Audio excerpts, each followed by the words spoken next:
ये वचन आपका भोजन बन जाए, आत्मा में उसको पकाएं और खाएं।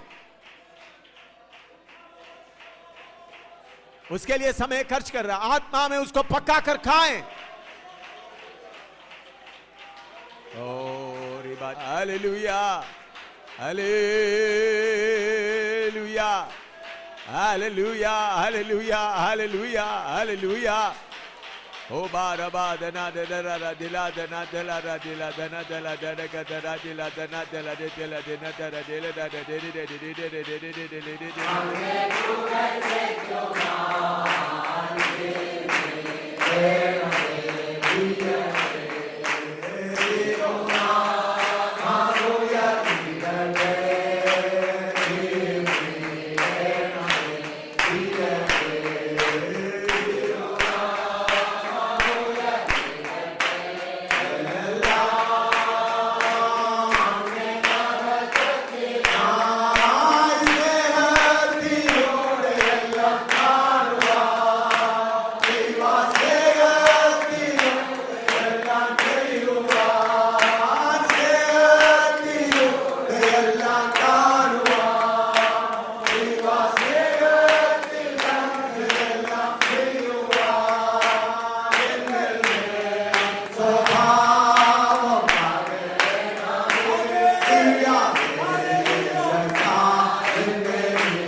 എത്ര സന്തോഷം നിറഞ്ഞതാണ്, മനസ്സിലാകുവാൻ കഴിയുള്ളൂ.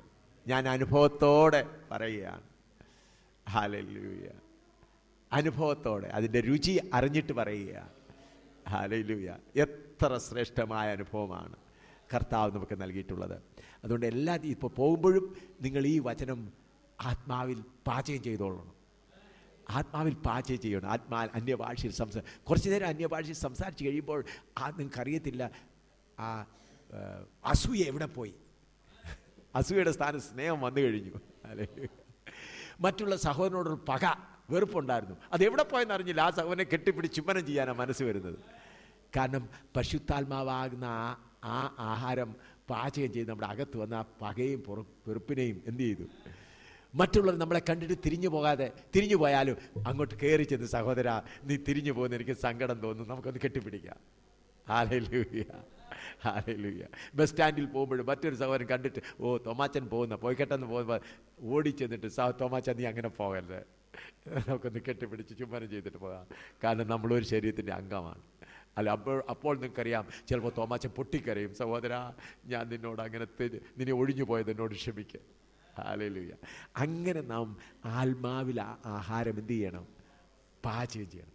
ആത്മാമേ ये प्यार का वचन को पक्का कर खाना है. You have to cook this food in the Holy Spirit fire. आत्मा का आग में इसको पक्का कर खाएगा तो अगर आपको किसी के खिलाफ कुछ है तो अगर आपको छोड़ कर जाएगा, दाहिने बाएं मुड़ेगा, तो आप जाकर उसको पकड़ेंगे. आपको बोलेंगे ओ मुझे छोड़कर नहीं जा रहा. ऐसा प्रेम, पहला प्रेम, ऐसा प्रेम. तो इसलिए हमारा फ्रिज में रखने से काफ़ी नहीं, बुद्धि का फ्रिज में इन्हीं दिनों में आग में उसको पकाकर हम सब खाए, ताकि आत्मा का शरीर का बल मिले. ഇപ്പോൾ കർത്താവിൻ്റെ ദാസൻ വന്ന് പ്രാർത്ഥിച്ച് യോഗം അവസാനിപ്പിക്കുന്നതാണ്. വൈകിട്ട് ചോദ്യങ്ങൾ ചോദിക്കാനുള്ള അവസരമുണ്ട്. അതുകൂടാതെ എല്ലാ ദിവസവും പ്രാർത്ഥനയുണ്ട്. പ്രാർത്ഥന കഴിഞ്ഞ ശേഷം അത് പ്രാർത്ഥന 2 കാര്യത്തിന് വേണ്ടിയാണ്. ഒന്ന്, നിങ്ങൾ കഷ്ടം അനുഭവിച്ചുകൊണ്ടിരിക്കുകയാണെങ്കിൽ അത് പ്രയോജനത്തിന് വേണ്ടിയാണ്. കൃപയ്ക്ക് വേണ്ടി പ്രാർത്ഥിക്കുക. പറയാനോട് ഞാൻ കുറച്ച് കഷ്ടം അനുഭവിച്ചുകൊണ്ടിരിക്കുക, നീ കുറച്ചുകൂടെ കൃപ വേണം, ഞാൻ കൂടെ ഞാൻ കൃപ തരയല്ല, ഞാനിവിടെ പ്രാർത്ഥിക്കാം. അല്ല, നിങ്ങൾ കഷ്ടം അനുഭവിച്ച് അങ്ങ് രോഗം അനുഭവിച്ച് ആകെ തളർന്നു പോയി, അങ്ങനെയുള്ള ചിലപ്പോൾ കർത്താവിൻ്റെ സമയമാണെങ്കിൽ രോഗസൗഖ്യം ഉണ്ടാകും. അല്ലെങ്കിൽ നിങ്ങളുടെ ഏത് കാര്യം. അപ്പോൾ അതുകൊണ്ട് എല്ലാ ദിവസവും രാവിലെയും വൈകിട്ടും ബൈബിൾ ക്ലാസ് കഴിഞ്ഞ ശേഷം ഓരോരുത്തർക്ക് വേണ്ടി ഞാൻ പ്രാർത്ഥിക്കുന്നതായിരിക്കും. താല്പര്യമുള്ളവർക്ക്. എന്തിനു വേണ്ടിയാണ്? രോഗം സഹിച്ചുകൊണ്ടിരിക്കുകയാണ്, എനിക്ക് കുറച്ചുകൂടെ കൃപ വേണം, എൻ്റെ കുടുംബത്തിൽ ഈ പ്രയാസമുണ്ട്, എനിക്ക് നേരിടാൻ കൃപ വേണം. എല്ലാം മാറ്റിത്തരാനല്ല, നമുക്കൊന്നും നമുക്ക് വിടുതൽ വേണ്ട. കാരണം നമുക്ക് വന്നു നിൽക്കുന്നതെല്ലാം റോമർ 8:28 പ്രകാരം എന്തിനു വേണ്ടിയാണ്? സകലതും നന്മയ്ക്ക് വേണ്ടിയാണ്. അതുകൊണ്ട് നമ്മൾ കർത്താവെ ഇത് അയച്ചത് എന്തിനു വേണ്ടി? അത് മനസ്സിലാക്കാൻ ഈ കൃപ തരണമേ. അത് മനസ്സിലാക്കാൻ, അങ്ങനെ മനസ്സിലാക്കിയിട്ട് എന്ത് ചെയ്യുക? ജയം പ്രാപിക്കുക. അതാണ് യഥാർത്ഥ വിടുതൽ. അല്ല, നമുക്കുണ്ടായിരിക്കുന്ന പ്രയാസം ഇപ്പം മാറുകയല്ല, കർത്താവ് എന്തുകൊണ്ട് നമ്മളെ നമുക്ക് ആ സംഭവം ഉണ്ടായി എന്ന് മനസ്സിലാക്കുവാൻ ഇടയാക്കുന്നു. അന്നേരം ആ കർത്താവെ ഇന്നതുകൊണ്ട് നീ എന്നെ പഠിപ്പിക്കുകയാണല്ലോ, സ്തോത്രം കർത്താവ്, ഞാൻ പഠിക്കാൻ ഒരുങ്ങിയിരിക്കുന്നു. അങ്ങനെയാണ് അത് പഠിച്ചു കഴിഞ്ഞ് മാറുന്നതാണ് വിടുതൽ. ഞാൻ പറഞ്ഞു, വിടുതൽ ഏതാണ്? വേവിക്കാതെ എടുത്ത് ഭക്ഷിക്കുകയല്ല, വേകട്ടെ. ഇപ്പോൾ ഏതെങ്കിലും ഒരു ആഹാര സാധനം വേവിക്കാൻ വെച്ചിരിക്കുകയാണെങ്കിൽ എന്ത് ചെയ്യണം? പകുതി വെന്ത് കഴിയുമ്പോൾ എടുത്ത് ഭക്ഷിച്ചാൽ അതിന് രുചിയില്ല, മുഴുവനും വേകട്ടെ. കർത്താവേ, എൻ്റെ കുടുംബത്തിൽ ഈ പ്രയാസമുണ്ട്, ഒരുപക്ഷെ എന്നെ ക്ഷമ പഠിപ്പിക്കാനായിരിക്കും, ഒരുപക്ഷെ ഞാൻ പെട്ടെൻ്റെ ധൃതിയെ മാറ്റാനായിരിക്കും, ഞാനതിനു വേണ്ടി ഒരുങ്ങുന്നു, കൃപ തരണമേ. അത് കഴിഞ്ഞ് അത് ജയിച്ചു കഴിയുമ്പോൾ മാറും. അതാണ് വിടുതൽ. അല്ലെങ്കിൽ വീണ്ടും പിന്നെ കർത്താവിന് എന്ത് ചെയ്യും? ഒരു പ്രാവശ്യം തീ കെടുത്തിയാൽ, കഷ്ടത്തെ തീ കെടുത്തിയാൽ വീണ്ടും കർത്താവിന് കുറച്ച് കൂടുതൽ തീയെ ഇട്ടേ ഒക്കെയുള്ളൂ. അതിനേക്കാൾ നല്ലത് ഇട്ട തീക്കകത്ത്, ഇട്ട കഷ്ടത്തിൽ, അനുഭവിക്കുന്ന കഷ്ടങ്ങളിൽ കൂടെ നമ്മൾ ഓരോ ദിവസവും ഒരുങ്ങി ഒരുങ്ങി ഒരുങ്ങി ഒരുങ്ങി പ്രിയനെ പോലെ ആയിത്തീരണം. ഹല്ലേലൂയ. നമ്മുടെ കർത്താവ് വരാറായല്ലോ. ഇപ്പോൾ കർത്താവിൻ്റെ ദാസൻ പ്രാർത്ഥിച്ച് യോഗം അവസാനിപ്പിക്കും. വൈകിട്ട് എത്ര മണിക്കാണ്? 6-ന്. ഓക്കെ, ഒന്ന് പ്രാർത്ഥിച്ച് അവസാനിപ്പിച്ചു. ഇന്ന് പകൽക്കാലം അവിടുത്തെ മക്കളായ ഞങ്ങൾക്ക് തിരുസന്നിധിയിലെടുത്ത് വന്ന് അവിടുത്തെ മാറ്റമില്ലാത്ത വചനത്തിൻ്റെ ആഴങ്ങളെക്കുറിച്ച് ഗ്രഹിപ്പാൻ സ്വർഗത്തിലെ ദൈവം ഒരുക്കിയ കൃപയ്ക്കായി സ്തോത്രം. 2009 ഇങ്ങനെയുള്ളൊരു കൂടിവരവ് കർത്താവേ, ഈ പ്രദേശത്തുള്ള ദൈവമക്കൾക്ക് അത് അനുഗ്രഹമായി തീരുവാൻ സ്വർഗത്തിലെ ദൈവം കർത്താവെ ഇടയാക്കിയതിനായി സ്തുതിക്കുന്നു.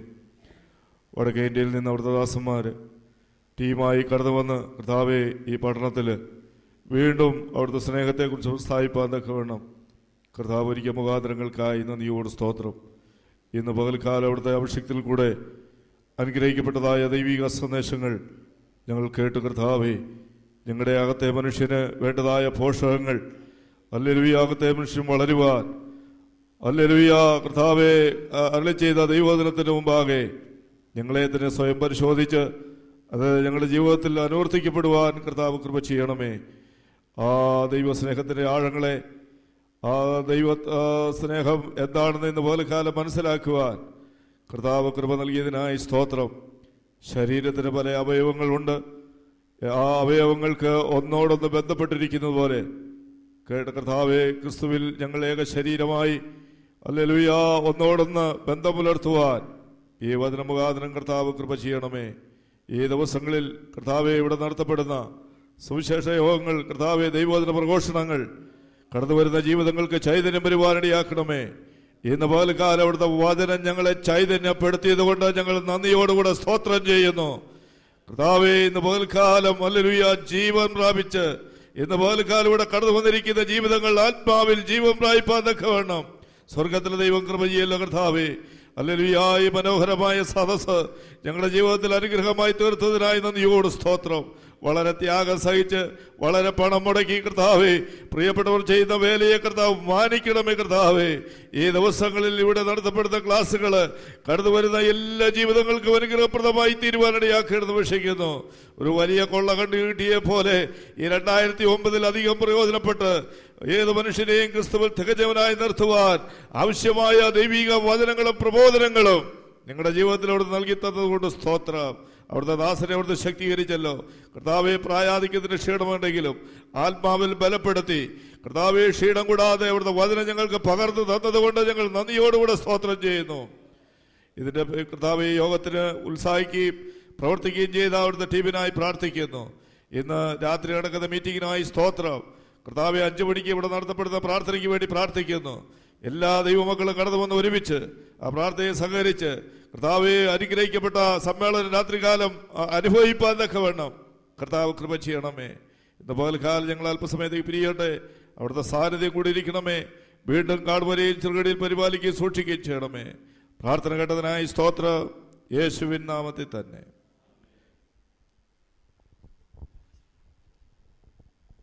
പിതാവായ ദൈവത്തിൻ്റെ സ്നേഹവും പുത്രന്റെ കൃപയും ആശ്വസിപ്പിക്കുന്ന പരിശുദ്ധാത്മാവിൻ്റെ കൂട്ടായ്മയും കാവലും നാം ഓർത്ത് പ്രാർത്ഥിച്ച എല്ലാ വിഷയങ്ങളോടും കർത്താവിൻ്റെ 2ാമത്തെ വരവരെയും ഇന്നും നാളും ഉണ്ടായിരിക്കുമാറാകട്ടെ.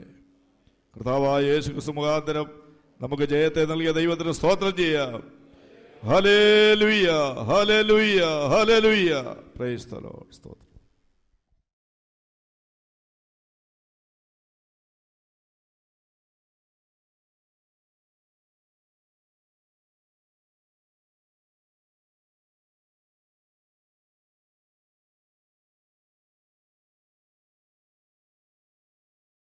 സ്നേഹിപ്പാൻ നാം തന്നെ നിർബന്ധിതരായിത്തീരും. ദൈവത്തിൻ്റെ പ്ലാൻ परमेश्वर का योजना मालूम होते समय में हम अपने आप को प्यार करने के लिए हम तैयार हो जाता है. പലപ്പോഴും ദൈവത്തിൻ്റെ പ്ലാൻ എന്താണ് എന്ന് നമുക്ക് അറിയാമെങ്കിലും അതിനെക്കുറിച്ച് ആഴമായി ചിന്തിക്കാതെ പലപ്പോഴും അതൊരു ഭാഗം ദൈവത്തിൻ്റെ പ്ലാൻ അങ്ങനെയാണെന്ന് അതിനെക്കുറിച്ച് അത്ര ചിന്തിക്കാതെ നാം ഇരിക്കാറുണ്ട്. ഒരു എൻജിനീയർ കെട്ടിടം പണിയുമ്പോൾ എപ്പോഴും ആ ബ്ലൂ പ്രിൻ്റ് എടുത്ത് നോക്കും. ഞാനൊരു എൻജിനീയറായി ജോലി ചെയ്യുവാൻ കർത്താവിന് കൃപ നൽകി. അപ്പോൾ ഞങ്ങൾ എപ്പോഴും നോക്കുന്നത് എയറോഡ്രോം ഉണ്ടാക്കുന്ന കാര്യത്തിലും ബ്രിഡ്ജസ് ഉണ്ടാക്കുന്ന കാര്യത്തിലും എല്ലാം എനിക്ക് അനുഭവമുണ്ട്. അപ്പോൾ എപ്പോഴും നോക്കുന്നത് ബ്ലൂ പ്രിൻ്റ് എടുത്ത് നോക്കും. ബ്ലൂ പ്രിൻ്റ് എടുത്തിട്ട് അത് അപ്രകാരമാണോ, ഇവിടെ കുഴിക്കേണ്ട കുഴിക്ക് ഇത്ര ആഴം ഉണ്ടായിരിക്കണോ, അത്രയും ഉണ്ടോ, എൻജിനീയേഴ്സ് എന്ന് മറ്റുള്ളവരോട് പറഞ്ഞിട്ട് വീണ്ടും അവർ അപ്രകാരം ചെയ്യുന്നുണ്ടോ എന്ന് വീണ്ടും വീണ്ടും ചെക്ക് ചെയ്ത് നോക്കും. എന്നാൽ മാത്രമേ ആ കെട്ടിടം അഥവാ അല്ലെങ്കിൽ എയറോഡ്രോമോ അല്ലെങ്കിൽ പാലമോ എന്താണെങ്കിലും അതിൻ്റെ പൂർണ്ണ എത്ര വർഷം അത് നിൽക്കണമോ അത്രത്തോളം അത് നിൽക്കുകയുള്ളൂ. പെട്ടെന്നൊക്കെ പണിത് കഴിഞ്ഞാൽ കുറച്ച് കഴിയുമ്പോൾ വെള്ളപ്പൊക്കം വന്നു, അല്ലെങ്കിൽ അതിൻ്റെ തന്നെ ഡെഡ് വെയിറ്റ് കൂടി കഴിയുമ്പോൾ അത് തകർന്നു പോകും. അതുപോലെ ദൈവത്തിൻ്റെ പ്ലാൻ എന്താണെന്ന് മനസ്സിലാക്കിയെങ്കിൽ മാത്രമേ നമുക്ക് വാസ്തവമായി നമ്മുടെ ക്രിസ്തീയ ജീവിതത്തെ മുൻപോട്ട് നയിച്ചുകൊണ്ട് പോകാൻ. ദൈവത്തിൻ്റെ പ്ലാൻ പ്രകാരമാണോ ഞങ്ങൾ ഓടുന്നത്? ദൈവത്തിൻ്റെ പ്ലാൻ പ്രകാരമാണോ എൻ്റെ വ്യക്തി ജീവിതം നയിക്കപ്പെടുന്നത്? ദൈവത്തിൻ്റെ പ്ലാൻ പ്രകാരമാണോ കർത്താവിനെ ഏൽപ്പിച്ച വേല ഞാൻ ചെയ്തുകൊണ്ടിരിക്കുന്നത്? ദൈവത്തിൻ്റെ പ്ലാൻ പ്രകാരമാണോ ഞങ്ങളുടെ സഭാപ്രവർത്തനങ്ങൾ മുൻപോട്ട് പോകുന്നതെന്ന് എപ്പോഴും ചിന്തിച്ച് നോക്കിക്കൊണ്ടിരിക്കണം. അല്ലെങ്കിൽ തെറ്റിച്ച് കളയുന്ന സാത്താൻ പലവിധ തന്ത്രങ്ങൾ ഉപയോഗിച്ച് നമ്മളെ തെറ്റിച്ച് കളയും. അതുകൊണ്ടാണ് അപ്പോസ്തലനായ പൗലോസ് പറയുന്നു, ആത്മാവിൽ ആരംഭിച്ചിട്ട് നിങ്ങൾ ജഡത്തിൽ സമാപിക്കും എന്ന് പറഞ്ഞാൽ, തെറ്റിച്ച് കളയുവാൻ മുൻപോട്ട് പോകുന്ന സാത്താൻ നമ്മുടെ പ്രാണനിലുള്ള ബുദ്ധിയിലും തീരുമാനശക്തിയിലുമെല്ലാം കടന്ന് പെട്ടെന്ന് ചില തീരുമാനങ്ങൾ നമ്മളെടുത്ത് മുൻപോട്ട് പോകാനിടയാകും. ഞാൻ ഉദാഹരണമായി ഞങ്ങളുടെ കൂടെയുള്ള ഒരു കർത്താവിൻ്റെ ദാസൻ ഹിമാചൽ പ്രദേശിലും ഹരിയാനയിലും അതുപോലെ രാജസ്ഥാനിലും എല്ലാം വളരെ ശക്തമായി വേല ചെയ്യുന്ന ഒരു കർത്താവിൻ്റെ ദാസനാണ്. അൻസ്രാജ് സൈനി എന്നാണ് അദ്ദേഹത്തിൻ്റെ പേര്. നല്ല പ്രാസംഗികനുമാണ്. നേപ്പാളിലും പോയി കർത്താവിൻ്റെ കൂടെ വേല ചെയ്തു. എൻ്റെ കൂടെ ചൈനയിലും ഫിലിപ്പീൻസിലും ഒക്കെ വന്ന് കർത്താവിൻ്റെ വേല ചെയ്യുന്ന കർത്താവിൻ്റെ ദാസനാണ് കുടുംബമായി. ഞാൻ ഇങ്ങോട്ട് ഈ മാസത്തിൻ്റെ ആരംഭത്തിൽ, ജാനുവരി മാസത്തിൻ്റെ ആരംഭ ആഴ്ചയിൽ അദ്ദേഹം ഇങ്ങനെ ഓരോരുത്തർ രണ്ടും മൂന്നും ദിവസങ്ങൾ ഓരോരുത്തർത്തായി ഇങ്ങനെ പ്ലാനുകൾ ഇങ്ങനെ കൊടുത്തു. ഡേറ്റുകളിൽ ഹരിയാനയിൽ 3 ദിവസം, അതുപോലെ ഹിമാചലിൽ 3 ദിവസം, ചിലയിടത്ത് 2 ദിവസം, ഇങ്ങനെ തുടരെ പ്രോഗ്രാം ഇങ്ങനെ കൊടുത്തിട്ട് എനിക്ക് ഫോണിൽ പറയും, ഞാൻ ഇന്നടുത്ത് പോകുന്നു, എനിക്ക് വേണ്ടി പ്രാർത്ഥിക്കണം, ഞാൻ പോകട്ടെ, ഞാൻ കർത്താവ് അനുവദിച്ചാൽ പോവുക. അപ്പോൾ ഞാനിങ്ങനെ ചിന്തിച്ചു, കർത്താവ്, ഈ സഹോദരൻ നേപ്പാളിൽ 3 ദിവസം, അത് കഴിഞ്ഞ് ഹരിയാനയിൽ 3 ദിവസം, അത് കഴിഞ്ഞ് ഹിമാചലിൽ 3 ദിവസം, 2 ദിവസം പോകുന്നു, വീണ്ടും ഉത്തർപ്രദേശിൽ 2 ദിവസം പോകുന്നു. ഇങ്ങനെ ഓടി നടക്കുന്നതുകൊണ്ട് ഫലമെന്താണ്? ഇത് നിൻ്റേതാണോ, നീ നടത്തുന്നതാണോ എന്ന് ഞാൻ ആ കർത്താവിൻ്റെ ദാസന് വേണ്ടി പ്രാർത്ഥിച്ചുകൊണ്ട്, പ്രായമുള്ള ഒരു കർത്താവിൻ്റെ ദാസനാണ്, പ്രാർത്ഥിച്ചിരുന്നപ്പോൾ ഞാൻ അദ്ദേഹത്തെക്കുറിച്ച് കണ്ട ഒരു കാഴ്ച ദൈവം എന്നെ കാണിച്ചത്, അദ്ദേഹം ഒരു വെള്ളക്കുതിരയുടെ പുറത്തിരിക്കുകയാണ്. ആ വെള്ളക്കുതിരയുടെ പുറത്തിരിക്കുന്നു. ആ കുതിര വളരെ വേഗം ഓടിക്കൊണ്ടിരിക്കുന്നു. ആ കുതിര പുള്ളിക്കാരനെ താഴെ ഇടാനായിട്ട് പലയിടത്തും ശ്രമിക്കുന്നു. എന്നാലും അദ്ദേഹം വല്ല വിധയിലെയും താഴെ വീഴാതെ മുറുകെ പിടിച്ചുകൊണ്ട് ഓടിക്കൊണ്ടിരിക്കുക. ഞാൻ ആ കുതിരയെ ശ്രദ്ധിച്ച് നോക്കിയപ്പോൾ അതിലെഴുതിയിരിക്കുന്നു ദുഷ്ടാത്മാവ് എന്ന് അതിലെഴുതിയിരിക്കുന്നു.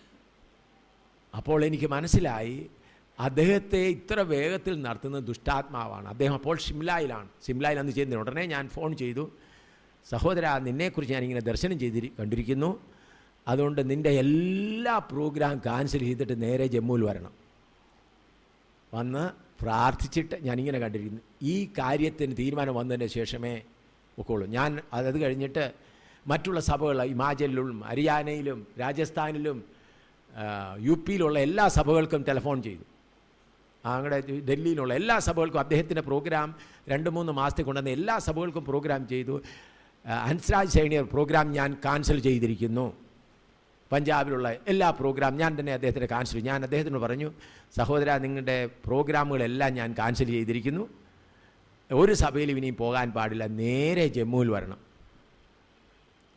ആ പ്രായമുള്ള കർത്താവിൻ്റെ ദാസൻ ഞാൻ ആത്മാവിൽ വേവിച്ച് മനസ്സിലാക്കിയെന്ന് അറിഞ്ഞതുകൊണ്ട് ഉടനെ തന്നെ പുള്ളിക്കാരൻ പ്രോഗ്രാമെല്ലാം ക്യാൻസൽ ചെയ്ത് ജമ്മുവിൽ വന്നിരുന്നു. ഞങ്ങൾ ഞാൻ പ്രാർത്ഥിച്ചപ്പോൾ ഞാൻ പറഞ്ഞു, സഹോദര, നിന്നെ നടത്തുന്നത് ബുദ്ധിയുടെ ആത്മാവിൽ നീ നടത്തി വന്ന് ബുദ്ധി മാറി വേറൊരു ആത്മാവ് നിന്നെ കൈവശമാക്കിയിരിക്കുകയാണ്. കർത്താവിൻ്റെ ദാസന്മാർ കുതിരപ്പുറത്തല്ല പോകേണ്ടത്. കർത്താവിൻ്റെ ദാസന്മാർ ഒരു കെട്ടപ്പെട്ട കഴുതയെപ്പോലെ എപ്പോഴും കർത്താവിന് വേണ്ടി തയ്യാറായിരിക്കണം. കർത്താവിന് ആവശ്യപ്പെടുമ്പോൾ അത് അവിടെ ഇവിടെയും കറങ്ങി നടക്കുന്ന കഴുതയല്ല, കെട്ടപ്പെട്ടിരിക്കുന്ന കഴുത, കർത്താവിന് വേണ്ടി റെഡിയായിരിക്കുന്ന ഒരു കഴുത. അതിൽ കർത്താവ് കയറിയിരിക്കുമ്പോൾ യെരുശലേമിൽ പോകണമെങ്കിൽ യെരുശലേമിൽ പോകണം. അവിടെ ചെന്നിട്ട് പിന്നെ കർത്താവിനെക്കുറിച്ചല്ലാതെ കഴുതയെക്കുറിച്ചൊന്നും കാണരുത് എന്നിങ്ങനെ പറഞ്ഞ് ഇതാണ് യഥാർത്ഥ കർത്താവിൻ്റെ ദാസൻ്റെ. ഞാൻ അങ്ങനെയാണ് ചെയ്യുന്നത്. കർത്താവിനെ നിർബന്ധമായി അയക്കുന്നിടത്ത് മാത്രമേ ഞാൻ പോവുകയുള്ളൂ. ഞാൻ എങ്ങും പ്രോഗ്രാം ചോദിച്ചു വാങ്ങിയോ ആരെങ്കിലും വിളിക്കുന്നതിനനുസരിച്ച് ഞാൻ പോവുകയില്ല എന്ന് പറഞ്ഞു. അപ്പോൾ കർത്താവിൻ്റെ ദാസൻ പറയാൻ തുടങ്ങി, ഏകദേശം കഴിഞ്ഞ 2 വർഷത്തിലധികമായി. അത് കഴിഞ്ഞിട്ട് അവരോട് ചോദിക്കും, വരട്ടെ, ഞാൻ അങ്ങനെയാണ് പ്രോഗ്രാം ഉണ്ടാക്കുന്നതെന്ന് പറഞ്ഞു. അത് കഴിഞ്ഞിട്ട് കർത്താവിൻ്റെ ദാസൻ പൂർണ്ണമായി ഇപ്പോൾ ജഗാതിരിയിൽ അദ്ദേഹത്തിൻ്റെ ഭവനത്തിൽ കാത്തിരിക്കുകയാണ്, ഉപവാസത്തോടെ കാത്തിരിക്കുകയാണ്. ഞാൻ പറഞ്ഞു, ഇനിയും എല്ലാ പ്രോഗ്രാം ക്യാൻസൽ ചെയ്തു. ഒരു പ്രോഗ്രാം നല്ല പ്രാസംഗികനാണ്, ഒരു പ്രോഗ്രാം നടത്താതെ കർത്താവ് നിർബന്ധിക്കുന്നിടത്ത് മാത്രം പോകുക, കർത്താവ് അയക്കുന്നിടത്ത് മാത്രം പോകുക. അപ്പോൾ ഞാൻ പറഞ്ഞതിൻ്റെ സാരം, നാം ദൈവത്തിൻ്റെ പ്ലാൻ മനസ്സിലാക്കാതെ ഇരുന്ന് പോയാൽ അറിയാതെ വഴിതെറ്റിപ്പോവും, പെട്ടെന്ന് വഴിതെറ്റിപ്പോവും. എന്നെ അനേക ആയിരങ്ങൾ സ്കോട്ട്ലൻഡിലേക്ക്, അമേരിക്കയിൽ, ആഫ്രിക്കയിൽ, അല്ല ഓസ്ട്രേലിയയിൽ ധാരാളം വിളിക്കുന്നുണ്ട്. അവർ എത്ര നിർബന്ധമായി വിളിക്കുന്നുണ്ട്, ടിക്കറ്റിൻ്റെ പണം എല്ലാം അയച്ചുകൊണ്ട്. ഞാൻ പറഞ്ഞു, കർത്താവ് അയക്കുകയാണെങ്കിൽ വരാം, അല്ലാതെ എനിക്ക് വരുവാൻ സാധ്യമല്ല. നാം അതുപോലൊരു കെട്ടപ്പെട്ട കഴുതയായി ഇരിക്കുകയാണ്. കർത്താവ് അയക്കുന്നിടത്ത് പോയി അവിടെ ആളുണ്ടെങ്കിലും ഇല്ലെങ്കിലും, അവിടെ 5 പേരെ കൂടിയുള്ളെങ്കിലും 2 പേരെ കൂടിയുള്ളെങ്കിലും അതൊന്നും നമുക്ക് പ്രശ്നമല്ല. എന്നെ കർത്താവ് അയച്ചു, ഞാനൊരു കഴുതയെപ്പോലെ ഇവിടെ വന്നിരിക്കുന്നു, എൻ്റെ മുകളിൽ കർത്താവുണ്ട് എന്നുള്ളതായ സന്തോഷവും പ്രാഗൽഭ്യവുമാണ് കർത്താവിൻ്റെ ദാസന്മാർക്ക് എപ്പോഴും ഉണ്ടായിരിക്കേണ്ടത്. അപ്പോൾ നമ്മൾക്ക് കർത്താവിൻ്റെ വേല കർത്താവാണ് ചെയ്യുന്നത്, കർത്താവാണ് ചെയ്യിക്കുന്നത് എന്നുള്ളതായ സന്തോഷം നമുക്കുണ്ടാവും. അവിടെ നിന്ദയായിരിക്കും, ചിലപ്പോൾ അപമാനമായിരിക്കും, ഒന്നും നമുക്ക് മറ്റുള്ളവർ പറയാൻ ലഭിക്കാതെ വന്നാലും കർത്താവെ, നിൻ്റെ ആത്മ നീ അയച്ചു, അവിടെ പോയി നീ പറഞ്ഞ വേല ചെയ്തു, നിൻ്റെ ഹിതം നിർവർത്തിച്ചു. ചിലപ്പോൾ ഒരാത്മാവായിരിക്കും രക്ഷിക്കപ്പെട്ടത്. ഞാൻ ഒരു പ്രാവശ്യം കർത്താവുമായിട്ടിങ്ങനെ പ്രാർത്ഥനയിലായിരിക്കുമ്പോൾ ഇങ്ങനെ പല കാര്യങ്ങളിങ്ങനെ ചില വേലക്കാർ, കൂട്ടുവേലക്കാർ, ഒരുക്കിയ വേലക്കാർ മറ്റുള്ള ഭൗതിക നന്മകൾ കണ്ടു പോകുമ്പോൾ അവരിത്ര വചനം അറിഞ്ഞിട്ടും വിശ്വാസവേലയെക്കുറിച്ച് അറിഞ്ഞിട്ടും ഇവരിങ്ങനെയൊക്കെ പോകുന്നല്ലോ എന്ന് ചിന്തിച്ചപ്പോൾ കർത്താവ് പറഞ്ഞു, 3.5 വർഷം കൊണ്ട് ഞാൻ 12 പേരെയാണ് ഒരുക്കിയത്. അതിനു മുമ്പ് എനിക്ക് ആ ചിന്ത വന്നിട്ടില്ല.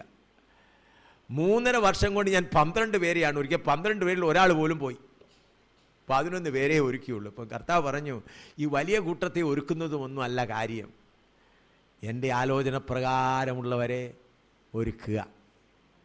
കർത്താവിൻ്റെ ശുശ്രൂഷ കൊണ്ട് 3.5 വർഷം ഇത്രയും അത്ഭുതങ്ങളും അടയാളങ്ങളും എല്ലാം ചെയ്ത് ഇത്ര 1000 പേരെ ആഹാരം പോഷിപ്പിച്ചു. ഇതെല്ലാം ചെയ്തിട്ട് ഒരുക്കിയത് എത്ര പേരെയാണ്? നിങ്ങൾ ആഴമായിട്ട് ചിന്തിച്ച് നോക്കിയല്ലോ, എത്ര പേരെയാണ് ഒരുക്കിയത്? 11 പേരെ മാത്രം. ആ 11 പേരുടെ കാര്യം കൂടെ നോക്കിയാൽ ആ വലിയ കഷ്ടത വന്നപ്പോൾ അവർ കൂടെ വിട്ടേച്ചു പോയി. എന്നാൽ പരിശുദ്ധാത്മാവിൻ്റെ കർത്താവിൻ അവരെ വീണ്ടും ഉറപ്പിച്ച് നിർത്തി. പിന്നെ പരിശുദ്ധാത്മാവിൻ്റെ ശക്തി വന്നപ്പോൾ മുൻപോട്ട് വന്നിടയായി. ഇപ്പോൾ തൃശ്ശൂരും മലബാറും പാലക്കാട് ഭാഗത്തേക്ക് ഇത്രയും ദൈവമക്കൾ കൂടി വന്നത് തന്നെ വലിയതാണ്. ഇത്രയും ദൈവമക്കൾ കൂടി തന്നെ വലിയ സംഖ്യയാണ്. ഞാൻ എന്തുകൊണ്ട് പബ്ലിക് സ്ഥലത്ത് ഇത് നടത്തുവാൻ ആഗ്രഹിക്കാതെ, നിങ്ങൾ വടക്കേന്ത്യയിൽ വന്നാൽ യോഗങ്ങൾ സുവിശേഷം കേൾക്കേണ്ട സ്ഥലം മൈതാനത്തായിരിക്കും നടത്തുന്നത്. അവിടെ 1000 കടന്നു വരും, 1000 10,000 കടന്നു. ബൈബിൾ സ്റ്റഡി നടത്തുന്നത് ചെറുതായിട്ട്, സുവിശേഷം അറിയിക്കുന്നിടത്ത് വലിയ മൈതാന സ്ഥലത്ത് ആയിരിക്കും. അവിടെ യേശുവിനെക്കുറിച്ച് മാത്രം പ്രസംഗിച്ചാൽ മതി.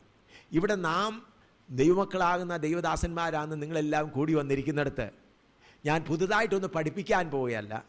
വചനമാകുന്ന കണ്ണാടി ഒന്ന് നിങ്ങളുടെ മുമ്പിലൊന്ന് വയ്ക്കുക, നിങ്ങൾ നിങ്ങളെ തന്നെ നോക്കുക എന്ന് മാത്രം. അപ്പോൾ കണ്ണാടിയുടെ ഓരോരോ ഭാഗങ്ങളെടുത്ത് ഒന്ന് നിങ്ങളുടെ മുമ്പിൽ വയ്ക്കുക എന്നുള്ളതേ ഉള്ളൂ എൻ്റെ ജോലി. കർത്താവ് എന്നെ അത് മാത്രമേ ഏൽപ്പിച്ചിട്ടുള്ളൂ. നിങ്ങൾ കുറ്റക്കാരനാണെന്ന് നിങ്ങളോട് പറയാനല്ല. ആ വചനമാകുന്ന കണ്ണാടി നിങ്ങളുടെ മുമ്പിലോട്ടൊന്ന് വെച്ച് കഴിയുമ്പോൾ കർത്താവിൻ്റെ ദാസന്മാർ അതിൽ തന്നെ നോക്കിയിട്ട്, കർത്താവിൻ്റെ ദാസിമാരും തന്നെ നോക്കിയിട്ട് അവരുടെ കുറ്റങ്ങൾ, അവരുടെ എന്നിൽ എന്താണ് കുഴപ്പമെന്നുള്ളത് അവർ തന്നെ കണ്ടുപിടിക്കും. അപ്പോൾ ഞാനൊരു കണ്ണാടി കാണിക്കാൻ വന്നതേ ഉള്ളൂ. അതേ ഉള്ളൂ എൻ്റെ ജോലി, കർത്താവിനെ ഏൽപ്പിച്ചത്.